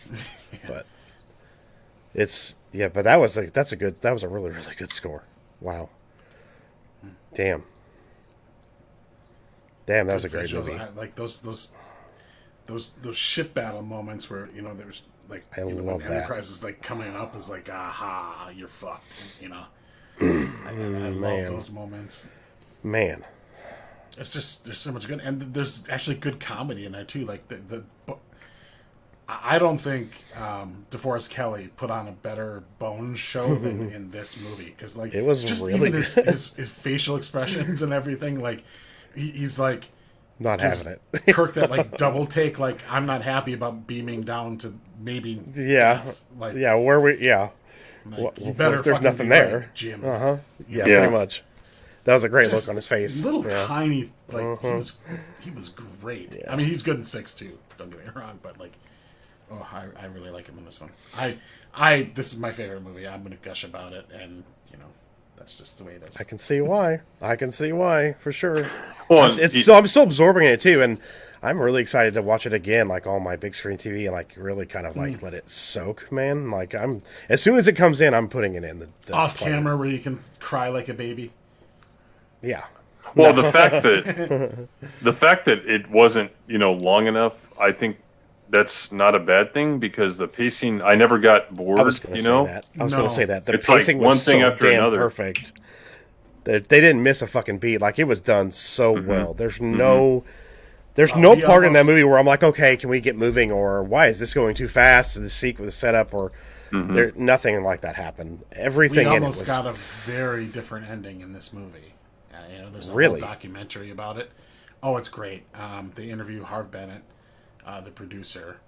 They do they have scenes with Shatner and and Leonard Nimoy and everything. But they showed the movie to a test audience without the remember and without any of the torpedo landing, any kind of hint of hope that Spock was actually could come back. It was like, he's dead, he's out of Star Trek forever. And they showed it to a test audience, and the way Harv describes it in the interview is like, oh my god, the audience walked out like it was a funeral, and he's like, oh my god, I killed Star Trek. Like, I just killed Star Trek. What are we gonna do? Oh my god, we made a horrible mistake killing Spock here. And they just reworked a little bit of it at the end, put that remember thing in there, and kind of softened the blow at the ending with kind of the hopeful, a little bit, the shot very. with the palm trees and the torpedo soft landing and all that stuff was after that original test screening. Wow, okay. And, like, could you imagine if that thing aired and it was just like Spock's funeral and then kind of it's done? Damn, that would be rough. Yeah. Audience Man, was that would just... Oh, there's... Yeah. I mean, like, there's some movies you walk out of, like, and you just, like, it's a draining movie. It's, like, emotionally, like, you're tired after watching it. And you're just like, I've been sitting on my ass for 2 hours. How could I be tired? And, like, but that would have been a huge mistake. Just that little tweak there. Because you got to remember, like, the first movie was very expensive and not very well received. Like, Star Trek was in real trouble. Yeah. I didn't hate it, And though. I didn't hate the first movie. This movie completely turned it around. And it's great. The little mini documentary or behind the scenes or whatever, and I think it's on one of the DVD sets. Harv, like, he ends it with, like, describing, like, this one reviewer in the New York Times. And, her, like, he's very proud. He's almost beaming. And like, the first lines of her review, because she trashed, I think, the first movie. First lines of her review is like, now that's more like it. And, that's nice. Like, exactly. If you're a Star Trek fan, you watch this movie versus the first one, you're like, that's more like it. That's Star Trek. Well, just imagine being in the room when they were watching the original series and they found this episode, and they're like, wait a minute, Ricardo Montalban, here it is. Yeah. There's the idea, Amazing performance, man. Oh, man. Oh, my God. It was great. And him and Shatner Scenery had chewing. one scene in the same room. They were never in the same room. Yep. That's what people point out. Yeah. You watch the documentary, they'll say it. It's like, we never even said our lines to each other. It was some guy off camera reading the lines for Khan or for Kirk, and they were reacting based on that. Wow. They never filmed an actual scene together where they were together. And they still came up with that. Like, wow. To get that kind of performance of the actors like that, having that setup, that's a good director. Nicholas Meyer, he's kind of a strange fellow in a lot of ways, but like he got it. He got Star Trek. He understood. He fucking nailed it. Yeah. Like, I want him. Now I want my wife to watch the original series so she can watch this movie. Well, I mean, I think just we can come show up with some more people, like this movie. Like, I think we can come up with a suggested episode list so you don't have to watch all 79. Yeah, there you go. I mean, probably about 15 or fewer episodes. Like, I think you'd be okay. Yeah, like the way you can go into the movies with that connection from these characters. That's why doing what they did in the newer Trek they didn't fucking earn it.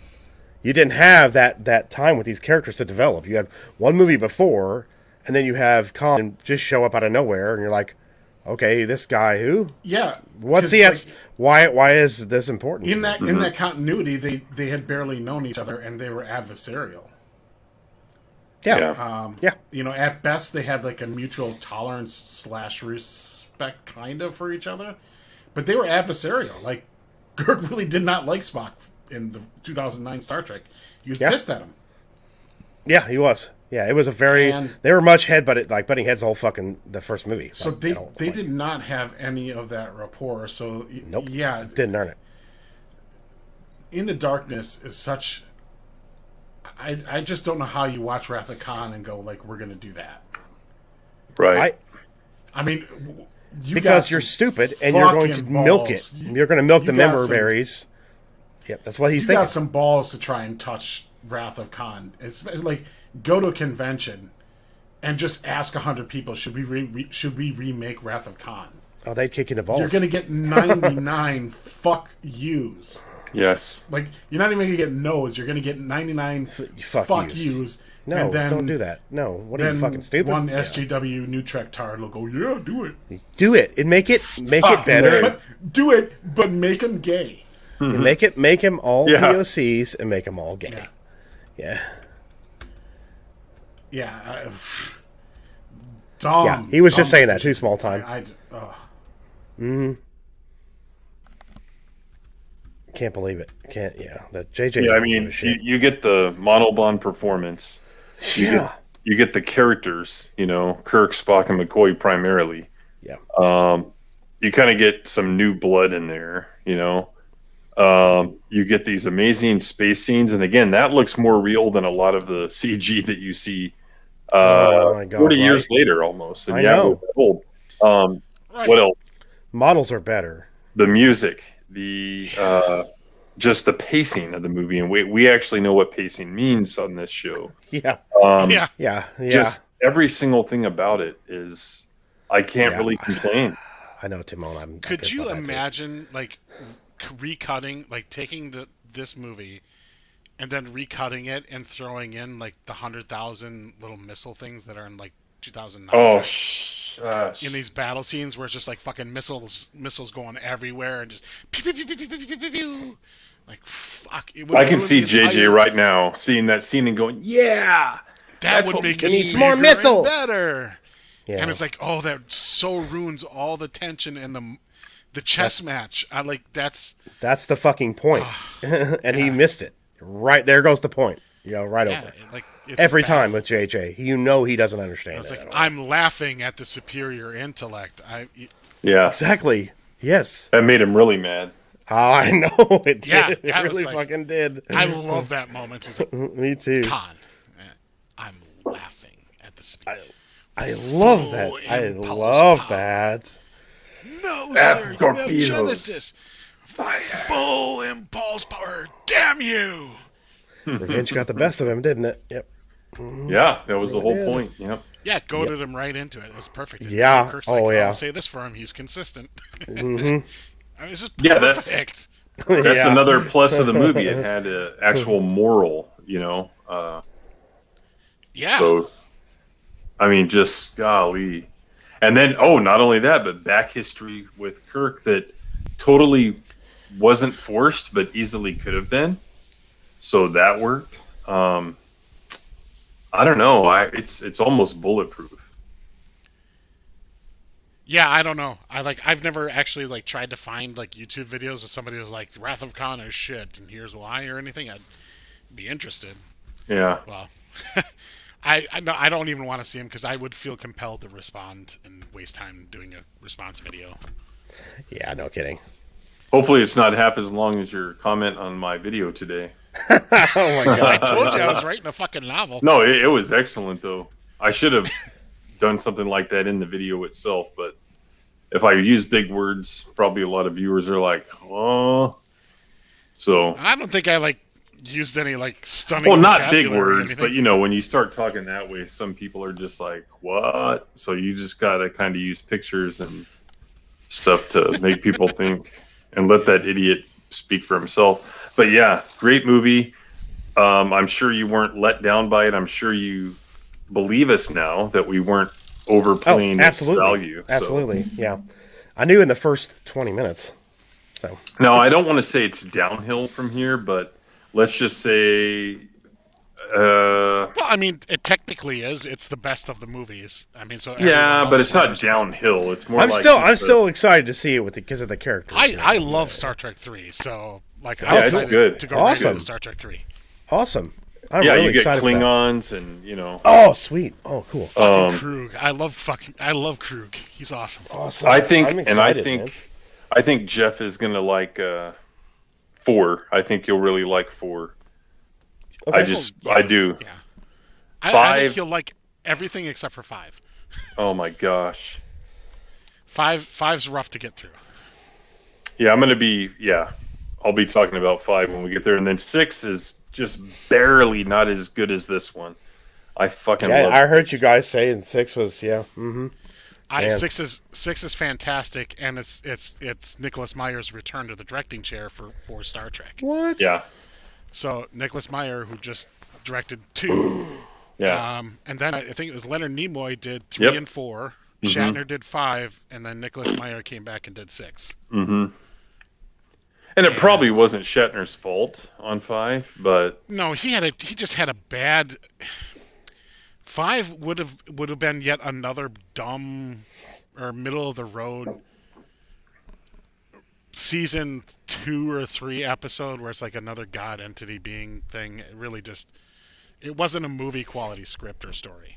no. And Cybok is like, oh, what the fuck is that? Yeah, that was retarded. Does Kirstie Alley's character come back? No, I think Yes. she's like, well, her character does, I guess. Oh, but she doesn't. Kirstie Alley does not. Oh, that sucks. Somebody else. I really liked her character in this. I really did. Well, her character is back. It's just played by a different It's actress. Robin I think Sachs, yeah. Okay. She was not available, I think, for 3. Mm-hmm. Okay. And so Okay. they just kind of recast That her. sucks. I don't think that Robin did a bad job playing. No, Stark in she's more the Vulcan. third movie. I mean, Okay. she's not as cute as Kirstie Alley is in this one, but she did a good job. I enjoyed her character in this one. Yeah. I mean, she's a much better Vulcan than Kim Cattrall in 6, and I love 6. oh yeah. Oh, I Kim didn't like Cattrall that was in character. 6. I didn't know she was in I 6. didn't like her character. Oh, in 6. Well, speaking you of weren't which- supposed to like her. Okay. Shot time. So 2 Babylon 5 alumni. Number 1, Paul Winfield, that played Terrell. He plays a pretty important character, albeit he only shows up once, but he's talked about a lot. Really, really great character on Babylon 5. And then Joachim, the blonde guy working for Khan, he is in the first season, and I'm sure Teresa may recognize him because she's gone through the first season already. But yeah, Okay. I kind of like how they, like, sci-fi actors will be in like a lot of the same shows and stuff. That's kind of cool. Well, it's kind of funny. The guy who plays David, I guess David Marcus, but David Marcus, Kirk Marcus, whatever. He's in an episode of TNG. Yeah, he is. It's a pretty bad one too. Yeah, Oh, it's not bad. good. It's just like boring as fuck. So. Yeah, the story had Oh, yeah, Christopher Lloyd's coming up, isn't he? potential, but Mm-hmm. oh yeah, Christopher Lloyd plays Krug, and he's fucking awesome as a Klingon. Yeah, he is. Yeah, Yes, I can't he wait. is. I fucking love Christopher It's Lloyd. 2 days away, dude. 2 days Man, away. Tuesday, I, think know, right? Trek he's Tuesday. probably my favorite Klingon, and then my next favorite Klingon would be Galron. No, I like Chang in 6. Oh yeah. It was played by Christopher Plummer. Plummer, He did yeah. a great job as a Klingon too. I almost got a chance to meet a bunch of people, including what the fuck is his name that plays Galron? Can't think of his name. So, Yeah. but yeah, he's great. Yeah, Gowron's a good character, but Oh, yeah. I'm partial. Glory I'm to partial you. Krug and Chang. And your house. Well, he just had like the perfect like Klingon bug eyes. Mm-hmm. Yeah. Like it was just, like half his face was like the white eyeballs. Oh, shit, I keep forgetting that's empty. What's empty? This right here. What do you mean it's empty? What is it? Well, there's Harley's supposed to be there now. I was going to move her here, but I was going to put her coat on and put her gun in her hand, take her bat out of her hand, change her accessories and shit, and I forgot to do that. You forgot Okay. to play with your dollies. Yeah. Well, it's not my figure. It's actually my wife's figure, so. Hey, don't make fun of us You, with you forgot to play with your wife's dollies. don't make fun of us with Ken dolls. You know, with our Very nice. Very nice. I need to get some Star Trek stuff, too, man. They did some really good 1/6 scale figures of the original series ones that like just a few years ago, but like they're sold out everywhere now, and like of course on the the market like eBay and stuff, it's prices are a lot higher. Assholes. Yeah, it is. Yeah. Well, it's the only Star Trek memorabilia and merchandise that sells. None of the new shit sells. Oh, I figured it. It's not even available. Nobody even gives a shit about the new stuff, man. It's just like nobody wants a Michael Burnham fucking action figure.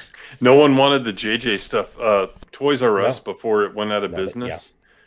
I'm gonna say probably, oh gosh, about 4 or 5 years after the 2009 film came out, they still had those figures on clearance. I will agree with that, and I will oh my gosh. Mm-hmm. Yep. Yeah, and I still didn't want them at $2 a pop. Like, I know. I don't want them. Don't matter. Yeah, no, like if I'm gonna get a Spock figure, it's gonna be based on Leonard Nimoy. As much as I think like Zachary Quinto did like a decent job playing Spock. He was well cast. It was decently cast. I don't like what they did with the character. Oh no, absolutely not. More emotional and all that shit. But like, I hated that shit. He played like he had the look. He had the right look. But like, I'm sorry, if I'm going to buy a Spock figure, it's going to be Leonard. It's going to be Leonard Nimoy. Yes, exactly. Why the fuck would you? Why would I buy any other version of Spock? I know. Yeah, certainly I'm going to buy Beard Boy from fucking season 2 Discovery Spock. He was fucking awful. Based on and look, you've got what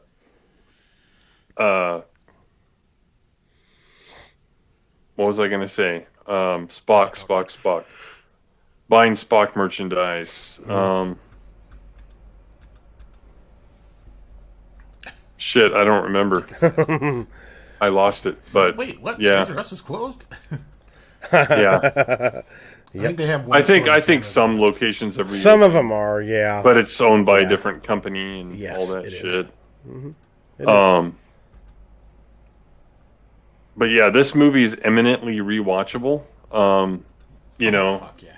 Before I kind of stopped rewatching stuff because I got busy in life, I would watch this at least 3 times a year at least. Okay, it's ready. Okay. So that means in my life, I've probably seen it 60 to 70 times, I would guess, and that's probably a low ball figure.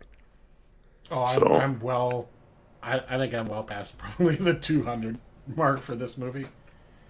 Because when I worked at a video store, and I worked at a video store for a long time, when I was much younger, but this would be like one of the movies I would just put on and play. Mm-hmm. Drove my co-workers a little bit crazy, but it was like, what's it gonna be? Star Trek or Star Wars? Yeah. Both. You like sit down and shit. I'm working an 8-hour shift. I got time for a lot. Nice. Yep. I actually have I think it's a metal figure or whatever the little model of the Reliant somewhere. So. Ooh. Very nice. Mm-hmm. Oh, I love the Reliant is such a small ship, but man, they made it so. I like the look of it. This movie. It really does. That's It actually, that was the first time they'd shown like a different style of ship other than the non-canon stuff. Like there's a role-playing game where they actually expanded on the Klingon culture and all that. It got overridden, obviously, by the movies and TNG, but for a while there, they had some really cool stuff going. But they had other ship designs and all that. But on screen, think of another time you saw a different ship. You really didn't. So no, not before. It was all Constitution class. Yeah. Yeah, basically, because it was kind of the tropey thing, but they were always the only ship in the quadrant, right? Mm-hmm. There's never fleets of them. And even in the movies, like going through 6, they really didn't show like many ships. I mean, they had the Excelsior class, of course. I think that's about it.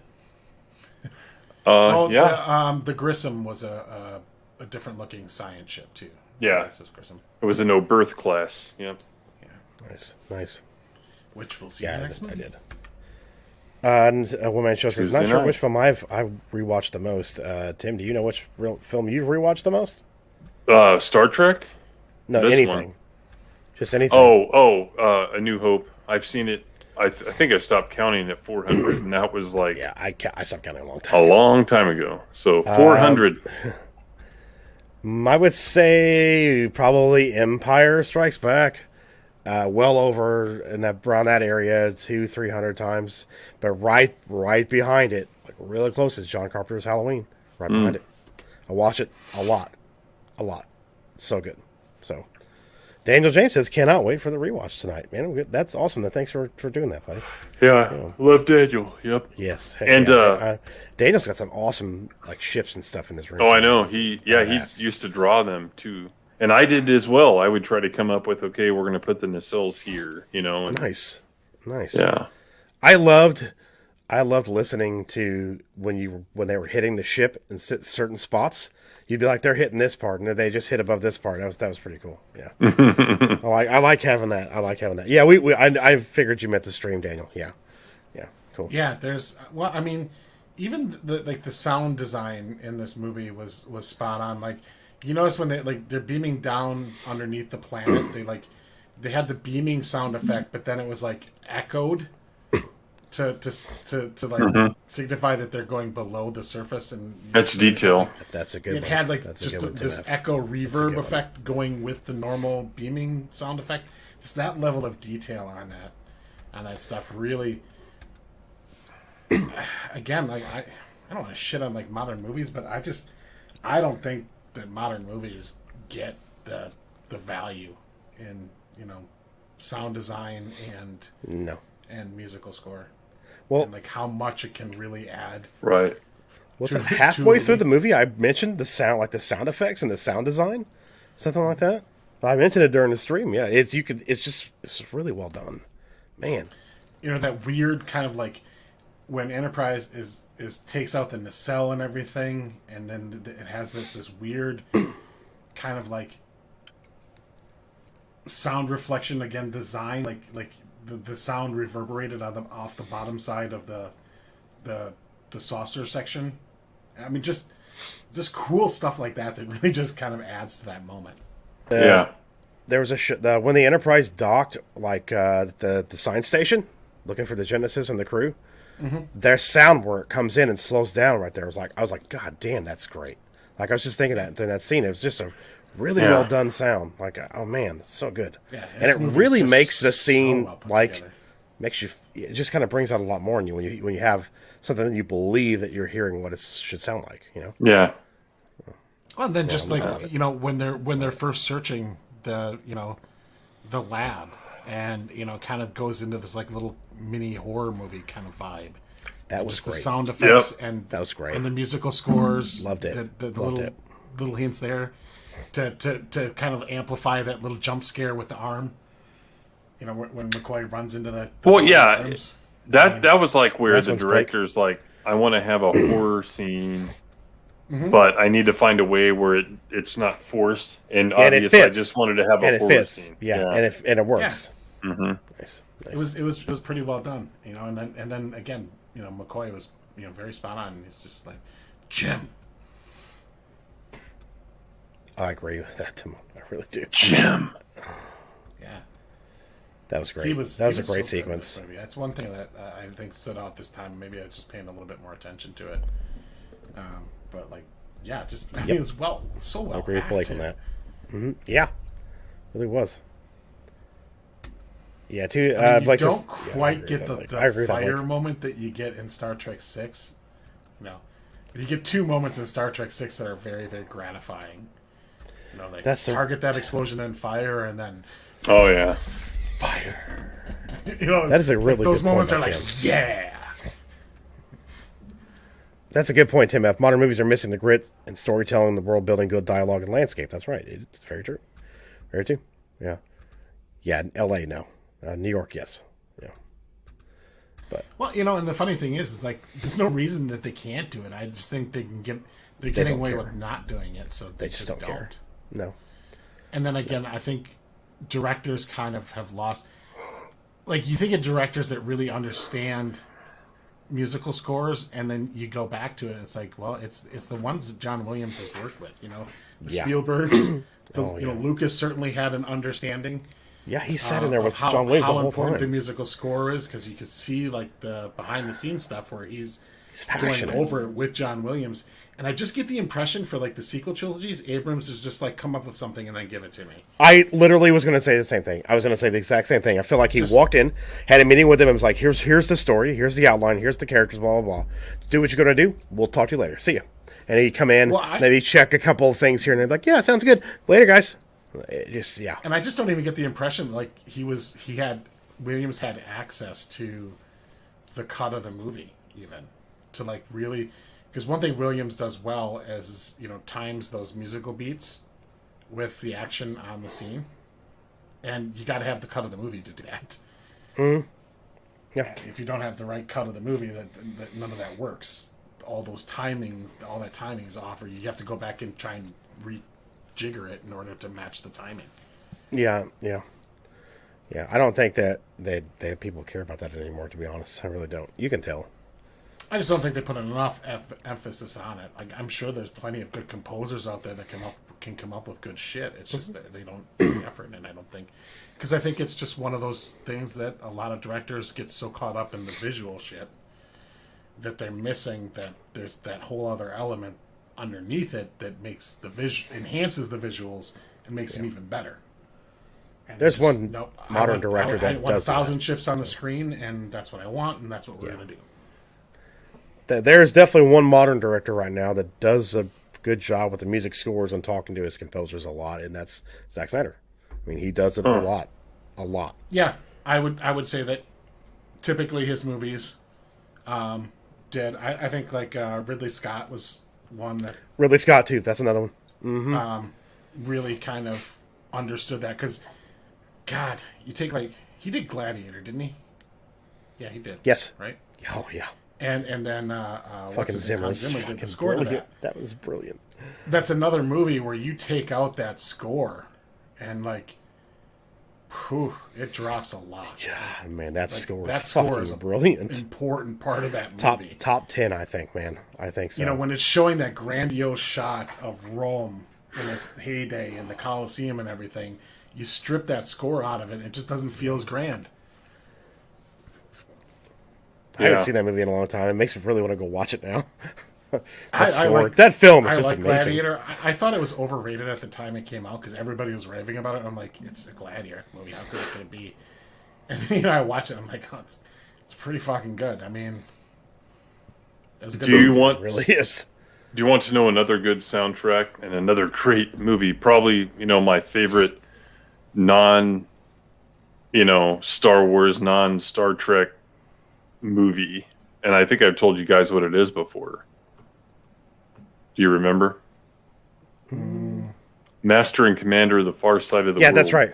So not only does it have original music, but he also brought in like some old serious music from 1800s, some violin style string work and some other pieces. But the music itself, there's an island theme, like with a lot of heavy drums. There's like some heroic leitmotifs, and it's a great soundtrack and a great movie. This comment from Blake, I remember hearing about this shit too. Howard Shore was ready to murder Peter Jackson, I think, when he kept recutting the movies while Shore was composing scenes. I think he said he ended up needing to compose 10 or so minutes of music per day because Jackson kept going back and cutting it up and changing shit. And he's like, I've got to know what you're doing. I can't. I have to know. But yeah. Howard Shore's music was fantastic in Lord of the Rings too. So yeah, it was too. And then so just good. Some of the songs as well. Yes. Another great musical score. And Linux Into the West. You guys are going to groan when I say it. But the score, not the soundtrack, the score to Titanic is actually well composed. Yeah, I agree with that. The haunting music when they it goes from like modern day or the Titanic when it was seaworthy, and then when it fades into the underwater shot and like that haunting score that goes with it, really well composed, really fit the movie well. And I don't like the movie. I think it's it has the intelligence level of a fourth grader's like girls novel. It does. It really it's Babysitter's Club on a boat. It is. It's really shit. It's a shit. I mean, It's a shit movie. You know, It's a Rose's fucking shit big, you know, tough choice in life is an abusive guy who's got like zero redeeming qualities other than he's rich. And then this other guy who's just, you know, Well, that's pretty good too. you know, well-spirited, you know, fun-loving, genuine, nice, kind guy, you know, down to earth. Like, boy, what a tough choice that must be. You know, the rich guy that beats and spits on you, or the other guy. Oof. Like, whew, that's a toughie. But the score to that movie is fantastic. I hate that fucking Celine Dion song, but I hate that fucking movie. That was fucking garbage. What movie are we talking about? Titanic. it was a bad movie. Like, He's talking about the score. The score was well and done. like some of the visuals in that movie were I'll great pass. stuff. I've never seen that. Those morphs between There's some the pretty sunken visual. ship and Yeah, and everything. that was were well done. However, the scenes where they're like ping ponging off the shit as they're falling off the ship was like I laughable. fucking It's laughed funny out to me. loud. I laughed because I'm like, there's another guy ping pong. He's just like deflecting off the shit on the way down. It's like, it was funny to me. Like that didn't horrify me at all. I literally giggled. It was so dumb looking. It was funny. Me and a friend of mine are in a room with like 6 or 7 girls watching it on VHS for the first time, and me and him are dying laughing in that scene where they're all bawling their fucking eyes out. We're just laughing our asses off, and then the Jack sequence when he lets go or whatever, and he's in the water. Yeah, I'm and it's like, there's enough room for both of you, you fucking idiot! Like, yeah. It was. We just ruined it for them, even though that was like their 90th time seeing it because they went to the theater every fucking day after school or whatever. It's like, oh, yeah, what the fuck are you doing? phenomenally successful. It hit its core audience perfectly. Mm-hmm. Like, so from like a financial success, Zach Roth. like it's a masterpiece. But as far as like an actual good like story, it was It's pretty garbage. fucking stupid. It's pretty garbage. Yeah, It was it pretty is. dumb. I've watched it twice, and I'm like, why did I watch this movie again? Yeah. But like it shows that Cameron's got some skill. Just like keep him out of the writing room. Like he can do some great shots with the camera, and like he knows knows how to direct. Just like T2, Terminator. every movie he writes though in the last 20 years is just abysmal. hollow characters like Avatar. Oh Again, my- just retarded. Fuck that movie so much. I hate it. Oh, it's so dumb and boring. God, it's boring as shit. How the fuck did that movie make that much money? How in the fuck did that happen? They made the bad guys like the ultimate I don't know anybody who saw it mustache-twirling, twice. Like No. no redeeming value. Like they are the caricature of the mustache. Like Yeah. they're the mustache twirling villains to like the 1000th degree. Like I don't think there's a movie where they went more out of their way to make him just a generic mustache twirling guy. Like trees, I hate trees. You know, Yeah. like Oh, and like, the oh my down. god. And the funny mineral. thing is I'm watching this movie and Unobtainium. I'm actually still rooting for him. I'm know, like, I I want know. them to win. yeah, like the mineral they call it unobtainium, and I'm like, are you? The fuck are you doing? What? What are you? Did you really just say that? Is this a fucking prank? Is this a joke? Yeah, Like there were so many scenes in that movie. I'm like, you can't be fucking serious right now. Like this is not happening right now. I don't understand. I still don't understand how A better it name doesn't would make have been sense. Worthaladium. I know exactly. It's like on the nosium, more like it. It was really really bad. Like there was a lot of like really like there were so many moments in the movie where I was like, this is a fucking joke, right? There's no way this is real. Come on out, somebody. You're fucking pranking me right now. How bad do you think those sequels are going to flop?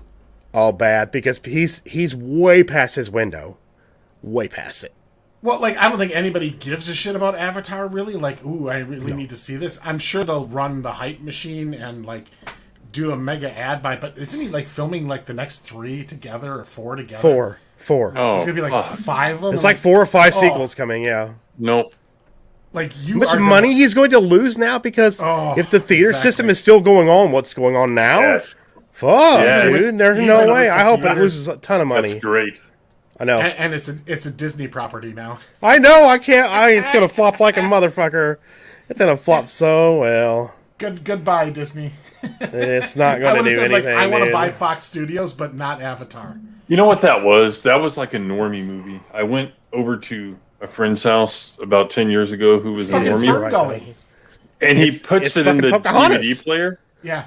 And after like 30 minutes, I'm like, man, can we turn this off? It's really bad. And he's like, no, it's good. Look, there's like these helicopter things they fly. And I'm like, That's just you're pointing that out for. It's good. yeah. Alrighty, I can go into a movie and blue say, and look at those pretty. cool ships. Look, You know? look, the ferns in the foreground are in 3D.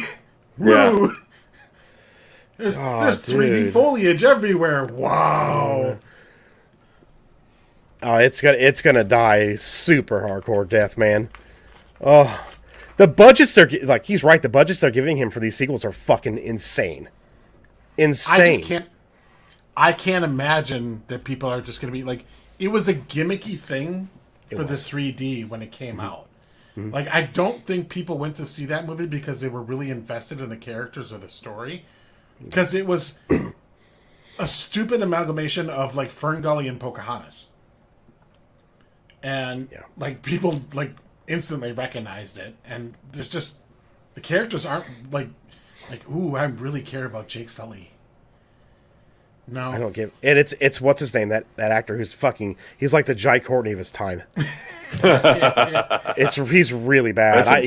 They pushed him so hard on everything, and I'm like, why are you pushing this guy?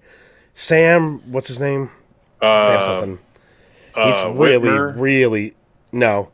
He's bad No, too. But that would be funnier though. I know who you're talking about. we would actually probably be better in that. He's a better actor, but Worthington. Yeah. Oh my god, it was so bad. He was so wooden. The only time he actually worked a little bit was in the Terminator thing because he was supposed to be like that. I mean, that's about it. Right. And it still didn't work. It still didn't work. I He's he's bad. He's a bad actor, man. He's a really bad actor. I just And don't he's see your anybody lead. wanting to go He's see your lead in the movie, for fuck's sake. I think the movie will top out, even with theaters open. Avatar 2 will top out around, let's say, it opens strong to a media blitz. Maybe it gets to 800 million. I don't even think it crosses. I don't see that. I don't see that happening. No. If we're still in this, if this is still going on, where it's going to streaming and theaters, and people are going to gobble up the Disney Plus, and they're going to pay that $30 to watch the movie, be like they did with Mulan. I know a lot of idiots who paid for that. Jeez. But anyway, they're not going to make that money. They're not going to do it. I'm sorry. I just don't. Who's out there clamoring for it? Nobody. Oh, I really need to see what happens. I've not heard one person say, "Woohoo!" An Avatar sequel. I mean, I guess I'd like to see what's her name in the blue suit again because that was kind of hot. But beyond that, Do you guys know what's coming next with streaming services? Like minimum months on your subscription. yeah, they're gonna start. They're gonna post that. dipping in and out. Because think about it, with HBO Max, after Snyder cuts over and after Mortal Kombat's out, like, do I have anything lined up for May that I want to stay around for? Am I just going to drop it after Mortal Kombat? Well, if I'm not one of the people not lazy enough not to do that. I will say this. There's a lot of people that are saying this as well, and I pushed this in a couple of videos when I've talked about it. If you want the Snyderverse to continue and you want to support that, keep your subscription. Don't drop it right after the Snyder Cut is done. Let it go. And I tell you what, out of all the ones we have, we watch Hulu quite a bit, but we watch HBO Max a lot as well. Those two are the ones. I'll tell you, there's almost HBO Max no is reason, well set up. There's almost no reason to continue, to subscribe 12 months to any streaming service. No. There really isn't. Most of the time, there's, I guess you could maybe say Disney Plus because it's got enough stuff for kids to shut them up. But beyond that, Hulu, though. So does Hulu. They have a ton of shit for kids, too. But beyond that, you do one or the other. I don't know if you continue both. And Disney has enough that we maybe do it and it's cheap. I just $7 a month or whatever. Paying for Disney. I borrowed somebody's password again. Well, whatever. But why? I don't understand why people subscribe 12 months to Netflix. Why? You could just No. basically through the entire year, because Netflix has a lot of homegrown You would think so, but no. 90% of them are just flat out trash, garbage, not worth watching. Probably better good. It's off pretty like good. Eating a bullet than watching some of these shows. Yeah. I won't ever pay for Netflix again. No. So they might have like, let's say you're into it for what Stranger Things, Witcher, and like okay, Cobra Kai. Subscribe 2 months and you can watch it all. Yeah. Well, I mean, technically, you just drop Anchor and you're good to go, and you just do it that way. Well, even if you want to that's do still it legit, thriving. So. Yeah, even if you want to do it legit, there's just absolutely no reason, especially because most of the views on these streaming services are the old shows anyway, where people are binge watching, 8-9 seasons of a comedy show. Mm-hmm. For the new stuff, it's not worth subscribing. They're going to absolutely have to. Yeah. They're going to start going. Well, you have to sign up for 3 months at a time. That's it'll start there. Yeah, you're right, Tim. Tim's right about that. It's going to happen, and they're probably going to start limiting profile uses as well too. So, just give it time. Yeah, they're going to start taking a look at like IP access and go like, look, you're accessing it from 2 very different IP addresses. Like, obviously, you're sharing your login. We're discontinuing your account for terms of service violation. Yeah, pretty much. It has a great movie selection, Trey. I've went through that before, and I'm like, wait a minute, that's Warner? Very nice. It just over and over again. I'll just go through it. Yeah. Like, you're logged in from two different ISPs from 2 different areas at the same time. Like, clearly, yeah, I know. You're not in 2 spaces at once. So. No. Well, unless you're traveling or something, and your family's still at home. Or you have, your wife and then your girlfriend over here, so you got to be there too. Well, just kidding. Just kidding. If you have that situation, you should be able to afford to pay for 2 streaming services. That's true. I was just kidding. From being caught.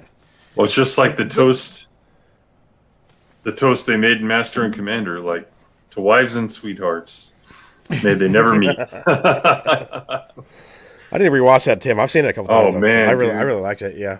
For a movie with like it's barely good, actually more than 10 seconds of chicks, like was it Russell Crowe and who else was in that with him?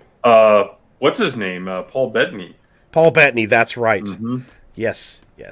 So he's fucking great in that movie, by the way. That's one of his he best. is. Oh, and he acts exactly how I imagine the character from the books. I mean, perfect. That's great. So I need to rewatch that.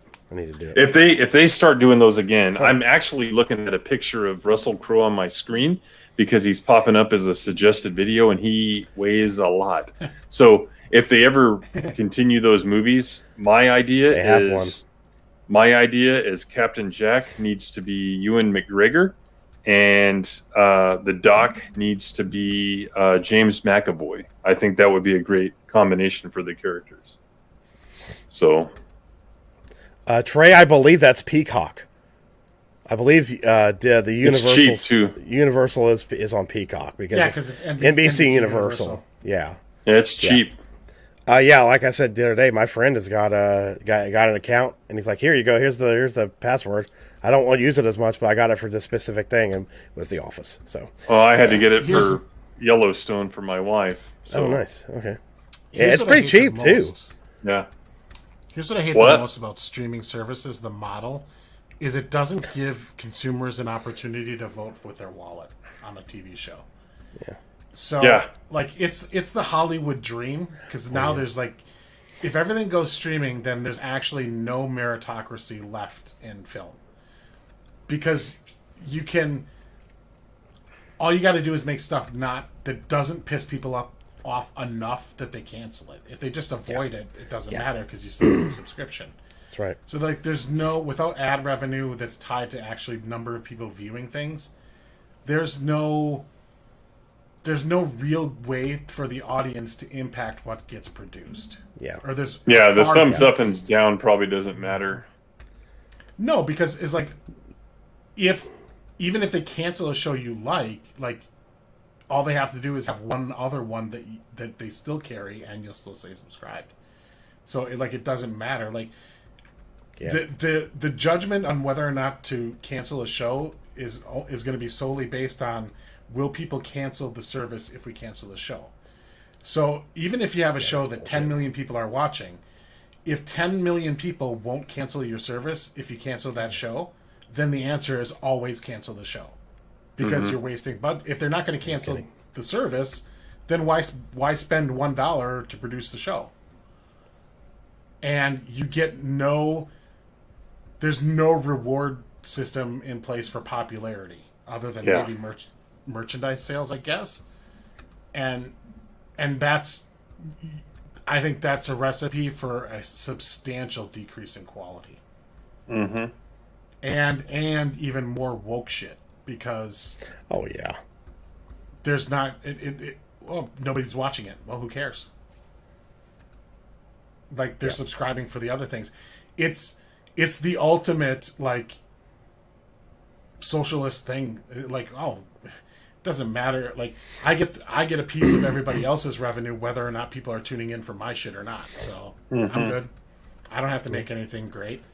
I can just milk off of the 3 great shows that get all the revenue. Well, or get all the subscribers. Well, here's the thing. Just like with Star Wars books, I'm pretty much doing the same thing with all media. I'm only watching old stuff.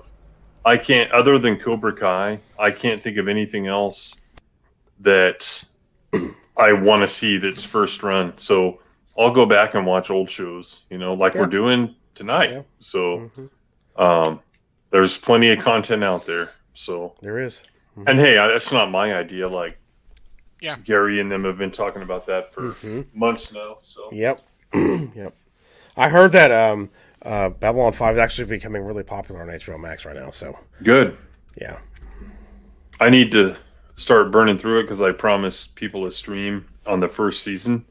So I need to start burning through that again. I watched 2 episodes and man, it looks so much better than it does on the DVD. Good.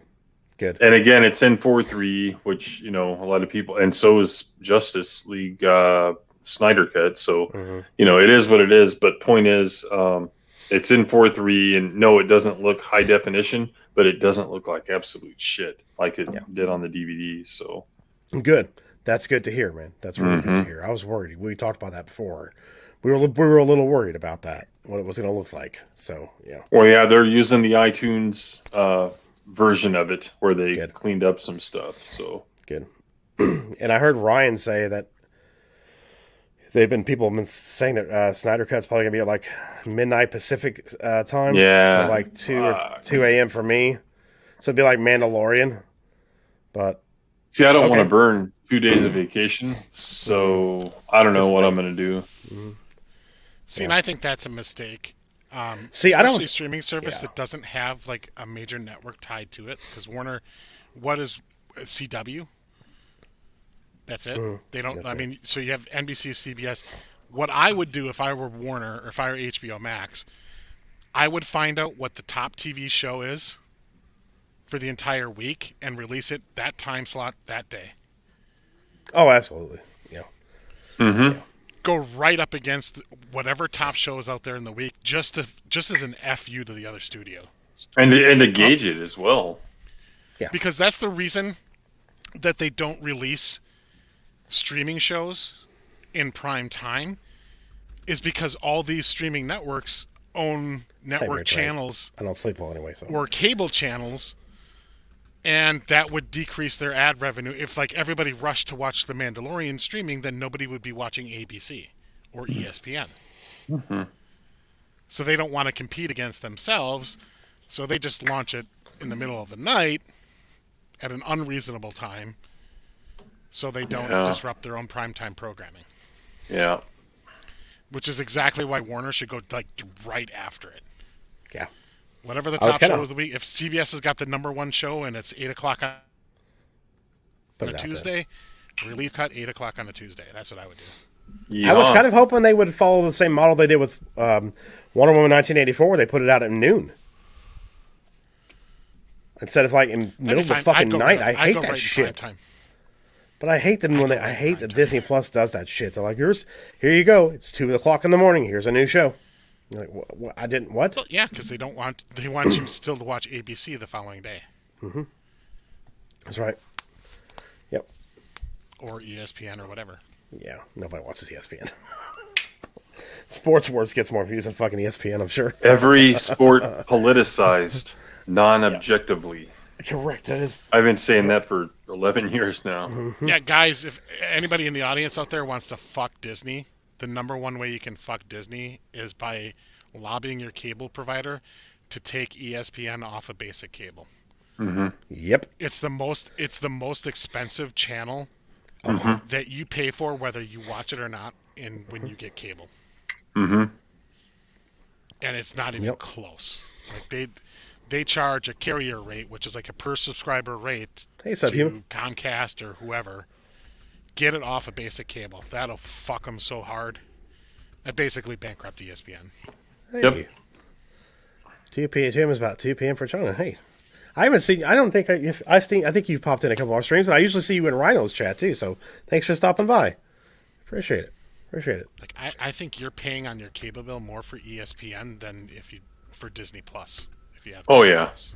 Is it Michelle or Mike? How they pronounce it? Ryno says it some way, doesn't he? I don't remember how. I think it's French. Michelle. Okay. Yeah. But let me know. But yeah, thanks for stopping by. Yeah. Yeah, Greg, it's. So did I. One man show. I haven't had cable in fucking years, man. It's been a I long don't have time. cable either. I was It's been a long time. I was a Hulu Live Michelle. data Okay, user. So, yeah. Yes. What is this cable you speak of? And it used to be terrible, FYI. Like when the Hulu beta came out, it would buffer every 20 seconds. That's what I It was doesn't told, do yeah. that anymore. So, I heard it's Hulu's. You talking about the live? yeah. Yeah, my brother had it for a while and they got rid of it because he said they changed the UI or something, and they didn't like what they changed it to. I didn't like any version of it. It didn't really get worse. It just got shitty, but a different kind of shitty. But here's what's sad about ESPN to talk about that. I told you guys this before. I used to wake up So Michelle, on Saturdays around 7 o'clock, and I'm watching Game Day, right? Even though we know it's terrible, I'm watching it anyway. You watch Game Day, and then you see what the first game is, if there's any good 11 o'clock games. And then maybe you barbecue, and then you're watching your team. And then you're going to get into the night where all the Pac-12 games come on. You watch those. It's midnight, and, those games are over. Then the college football finals on, and that goes for an hour. And it's 2 a.m. So you've pretty much been up 20 hours watching college football. Don't do that anymore because I used to do the same thing, man. fuck the SEC, fuck the Pac-12, all of them that kowtowed to all these companies, and fuck the SEC for making the state of Mississippi change their flag. I'm sure Subhuman knows about that, but yeah, I'm done. Like, no more sports. And you know what? If I want to see sports, I'll go back and watch old sports probably on YouTube or somewhere that's out there. So I don't need. It's amazing how much free time you have to pursue creative I was gonna say the same interests thing, and stuff like that. So I'm done. yeah. So you're not gonna watch any of the tournament, NCAA tournament when it comes out this year? No. Are they doing it? Are they I doing it really this year didn't at all? care for basketball ever. Okay, I was always I with college basketball. I got to the point where I could just turn on the game. I don't give a shit what team it was. I could just watch college basketball. So Yeah, I've never really been a big fan of the sport of basketball. I don't know. there you go. So John Beck says the SEC There you go. toad or cow toad. Yeah. Yeah, and the Mississippi. Yeah, they changed all their have flag? the black screen on all their pages, and Oh yeah, I don't need that in my sports. Sorry. I watch Sports Wars. Not every single video, but well, basically, if Sorry I click about on that. it and it's not Ryan, Sorry like I about back out. But Truth. but he's good. Like, I've shown real people, like in real Oh, life, I watch all their stuff, and all they're the like, time. oh yeah, they think it's hilarious. It's because- great. I mean, it's so much better than fucking watching any of the sports. How many channels, subs man. do they have now? By the It's- way, when I lived in northern Indiana, we had Fox Sports 1 radio for local sports radio, and I loved it. There were some really good shows on Fox Sports. I loved listening to it. And then ESPN came in and pushed it over to ESPN and got Fox Sports out of the local lineup. So we had the ESPN. So instead of the I can't remember the name of the show in the morning that I used to listen to on the way home from work because I worked third shift at the time. On Fox Sports was really, really good, and then they changed it up. We had to listen to Mike and fucking Mike. Those two fucking idiots would take one topic and stretch it out for 6 weeks straight. They're awful. Yeah. 6 weeks. I'm like, dude, are we going to talk? I'm like, okay. I listened for like a week, and I'm like, done. I'm going back to music. I can't fucking deal with this shit. But man, there was a really good show on Fox Sports I listened to on the way to work. And then when I got off work, and then when they pushed it to ESPN, I was so fucking pissed off. I called the station like weekly and like, why are you so fucking stupid? Why are you so fucking dumb? What did you do? I bet you lost people like your listeners. Because they probably did, because it was just garbage. I fucking hate ESPN. I just never fucking idiots. I never liked the hot take formula for sports radio shows and for sports TV shows, where it's just going to be like, I'm going to make this outrageous statement, and then it's like, oh, fight me on it, and then it's like a whole segment where they're just they're making all these exactly the Jim Rome style show. Can't stand it. Like, talk about, because it's just all kind of like, it's 24/7 like listening to people argue like who would win in a fight, Thor or Hulk. Like, it's never going to get resolved or anything. It's just like, it's exactly right. Just, he's right. Talk about the games, talk about matchups, things like that are interesting that are coming up. Stop trying to like create every single like sports story and sports personality into some like feel good hallmark moment, like the off the field stuff and everything. Like I don't even like in football like the pink stuff. I know that's gonna be like, that would be considered a very harsh thing. Like, oh, what are you for, breast cancer? No, I'm not for breast cancer. Of course, I'm not for breast cancer. I'm just like, I hate awareness campaigns. I am, because I want to try to suck the cancer out. But if your cause, if you tell me that your goal is to raise awareness, you will never get a fucking penny from me. Like, tell me how much you're doing into research. Don't tell me about awareness. Because basically, then what you're telling me is you're going to use my money to raise more money. That's what raising awareness is. So, like, I hate awareness campaigns. As a general rule, don't give a fucking dime to anything that says they're raising awareness for anything. I agree. Like, if they're saying, like, tell me what % of the money I'm donating is going to actually go to fund research and where the research is being conducted. Yeah. Show me receipts. If you want my money, then that's show me receipts. Otherwise, I'm not donating. Yeah. Like fuck you. And like, I don't believe for a second that you did something great by wearing fucking pink socks or pink shoes and pink tape on every fucking piece of your clothing. And I like right. Like, fuck off with that shit. Pink eye black. Yeah. Oh my god. Right. Pink eye black. Pink mouthpiece. Yeah. What else? There's only one pink I want in my mouth, so that's all. I don't want a pink mouthpiece. Pink football. No, they've never done that. Well, I don't think they've done that. They probably did in some league. Like, that stuff is just no. If you want to, like, if you care about it, then just say, like, the NFL and association with its teams and owners are donating X amount of dollars to fund breast cancer research because this is a cause we really care about, and then write the check and be done with it. I fucking hate Stephen A. Well, at least he's honest about some stuff. Oh my god, Bill Burr's take on that, he's right. Bill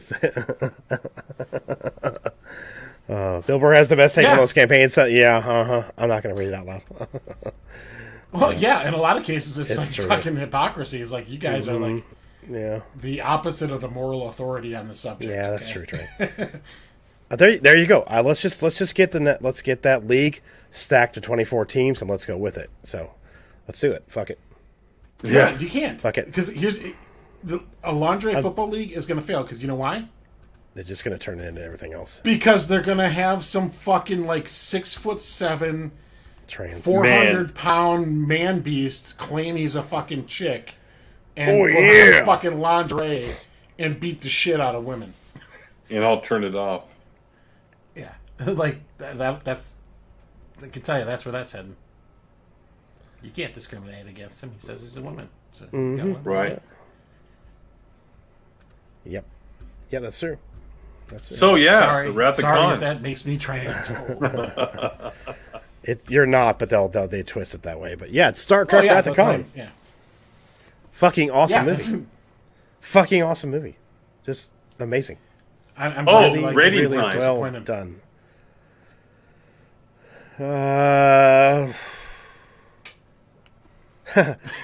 Sorry, Jack. Okay, we'll I skip you. saw Go, that. go, go I to saw Greg. that. That was hilarious. Sorry, I was reading that comment. I saw that. It's funny. 9.5 probably. Okay. Greg? Wrath of Khan on a scale of 10, Yeah. I'm going to say 9.95. Okay. Nice. You know how I do mine. So all media across the board, I'm going to say 9. Yeah. Science fiction, 9.5, and Star Trek, 10. So it's works. pretty much top shelf when it comes to things I like to watch, if not, on the top of the shelf. So Well, and Excellent. here's the thing for me. It's like, I've seen that movie a gazillion times. And it's still, like, watching it live and being on camera, I'm like, don't lose it. Ooh. Don't lose it. Don't lose it. that's a good I'll one, have to John watch. Beck. I'll have to watch the it is. replay to see, like, if you could tell. But, like, in my own facial expressions. But, like, it was hard to not, like, be emotional about that movie and to be Right. mad and not start falling on the screen. But, like, it'd be due to a lack of Savick shower. That would have enhanced the movie, but, like, I'm just going Absolutely. to penalize it for it. No. That it's still emotional for me to watch that after seeing it like that many times. That's pretty fucking well done. Yeah. Like, Yep. It Oh, God, holds yeah. up. Yes, yeah. it does. Yeah, if It's it can get still you after that many tough to times, watch. that is a fucking damn good movie.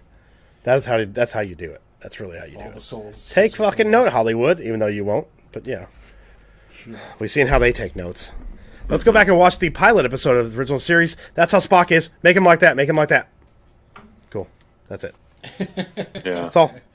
That's all. So, but yeah. That was. Thank you guys for watching that with me and being here while I got that for the first time. I No, appreciate thank that. you. That was fucking awesome. Yeah.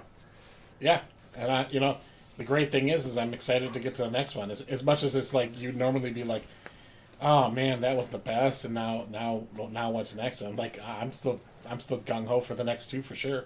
The only dip is the only thing I'm dreading is 5. Well, and if you think about it, this time next month we'll be seeing the Black People Planet and the spiky ball fight. So the mace hand mace fight. The most the poison mace with spikiness. Yeah. The fist mace. Yeah, it's like, oh my god, Tasha Yar's gonna fist the bitch. With their spiky thing. Oh god, that episode's so bad. There are good episodes in season 1, but man, there's some cringy ones in there as Yeah. well. And then season 2 gets a little bit better, except for the Doctor. Oh, I don't like season 2. I think it's I the hate the worst Doctor. season. I hate the Doctor. And then there's I a don't- clip episode that's never good. So A what? a clip episode, A clip episode. Oh, where Yeah. like a rehash. Shades of Grey. Mm-hmm. Best of, kind of, yeah. Really? Yeah, that's the worst. Yeah, that's such a cringy TV thing. It's like, we don't have the time to get this done, so what we're going to do is we're going to have the characters just sit around and discuss and go like, remember the time, and then we'll show clips. Well, SG1 tried to get, clever with it, but it still didn't work. It still didn't work. Sorry, Nope. Daniel, if you're listening, but I think they did it a few times, actually. They did it more It's than like once, I believe. I'm pretty sure. it's the Yeah. worst kind of bottle episode possible. Yeah. Yep. 50 Shades of Grey. Tomorrow we're going to be here for trivia. Greg, do you have any previews for trivia tomorrow at all? None whatsoever. Okay. I really have to look. I haven't even opened up Discord a while and see if anybody's. I can send you a category if you need one. So Subhuman said he's working on one. He's going to send you as well. So Megatron we just got to sent mix it me up, one. guys. That's all I'm going to say. Timon sent me 2 more. It looks like. Very Are they nice. movies? Plus, I have one more carryover, I think, from the last time from him. So, Okay. yep, I have 3 categories from Timon. I love Timon's categories. So well done. Everybody's categories, though, are great. Yeah. Just The glad you guys title do of that. one of these Timon I like. That's my favorite part about Timon's trivia. It's his titles. They're so good. 50 Shades of Sasha Grey. How about that? It'll be like Video a games porn ruined category. my life. Good thing I have 2 more. That's one of fucking Timon's great. categories, That is so great. I was very There's our happy hint. There's our hint. with my I have performance on BB versus S. I mean, And then I have one from Megatron. Top 10. I forget which one that was. I haven't converted it into yeah. the trivia file, so. And Tim, you're 2:15 Central Time tomorrow Oh, yeah. afternoon for your stream. Oh, yeah. Shit, I need to go ahead and just grab the link for it and put it in the chat, man. Yeah, it'll be fun. We're just, Lantern. I don't even, huh? Lantern Core. Is Megatron. Oh, there. Okay. Yeah, I'll be ready for that one. But yeah, I don't even have any topics. Let's just get in there and bullshit Have a good time. like Linda did in his. Yeah. Heck yeah. You know, that's what I Politics, do. all right. Hey, why not? As long as you don't get us yeeted and banned. So, There you go. Let's discuss the. In other words, don't tell the election truth. And COVID. No. No. this Okay, stream there it is telling There you it that is. you shouldn't wear 15 masks, and thus it could be a dangerous channel. You know, Yes, like yeah. No You're kidding. spreading misinformation. you need to wear a mask over every square inch of your body, like you're a mummy. If you don't, then you're not following CDC guidelines. Today's CDC guidelines, because they change Yeah, you every need to have the fucking body week. condoms from Naked Gun. Yeah. Oh, Subhuman's working on a wrestling category. Yeah, I just saw that. That's what we need. We need more pop culture, not just movies. Hey, you know, a Put majority of pictures people of watch each of these movies. categories. Yeah, Seriously. but it's pop culture, not just movies. Yeah, but movies are a big part of pop culture. Massive part. The biggest. And there is a link to Tim's 300 subscriber celebration stream. And yes, Blake, I got your DMs about trivia, so we're going to figure out a day. So as soon as we do, I will send you a DM and be like, is this time of day work for you? Because Tim had his stream last Friday, so maybe we'll look at this week or next week. But yeah. Yeah, I'm off this Friday. I have to go to a thing Friday, so. But So you you're guys not- can do it without me. I mean, it's totally fine. Thing. A thing.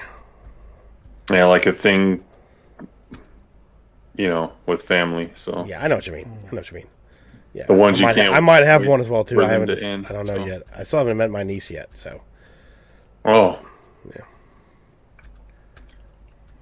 So yeah, I think that we're gonna wrap it up now. I know, Tim, you go to work tomorrow? no. Oh, nice, even better. So you're off. Nice. Mhm. You gonna work on a video Birthday tonight? weekend. No. Oh, nice. Okay. That one I put out is still riding pretty good. So I Oh, think that's right. I'm- Yeah, that was a good one. I think I hit Oh, about- I thought you were gonna record my novel into. Ooh, one more view to hit 200. So that's not bad in 24 hours. Oh, I'm going to. I'm probably gonna eventually do a follow up to this. 199. Very nice on that, man. Yeah, and kind of like say this is what Lost Jedi 22 said, and just read this shit and put some video or pictures Jesus over it. Christ, Greg. Oh, and it's all good too. Read the whole thing because I will. I will. it's on point. I will. I will hear of it. I will read it. Yeah. Good It's Lord. on point. Oh my God. But yeah. All right. Well, thanks for everybody for hanging out. Thanks again, Oh, Greg yeah. and Tim, for joining me for some more Star Trek. We'll be back Tuesday night for part 3. So yeah, the search for Thanks, Spock. Steve. Thanks, Steve. Appreciate it. Oh yeah, cool. Thanks, Steve. Yes, yeah, Blake, that'd be cool. Oh yeah, that's 7 a.m. your time, isn't it, Blake? Yeah. Did you? Okay, cool. But yeah, we'll see you guys tomorrow night for trivia, 9 p.m. Central Standard Time, so a little bit earlier. So, but I'm sure Tim will put a reminder out on his stream as well too.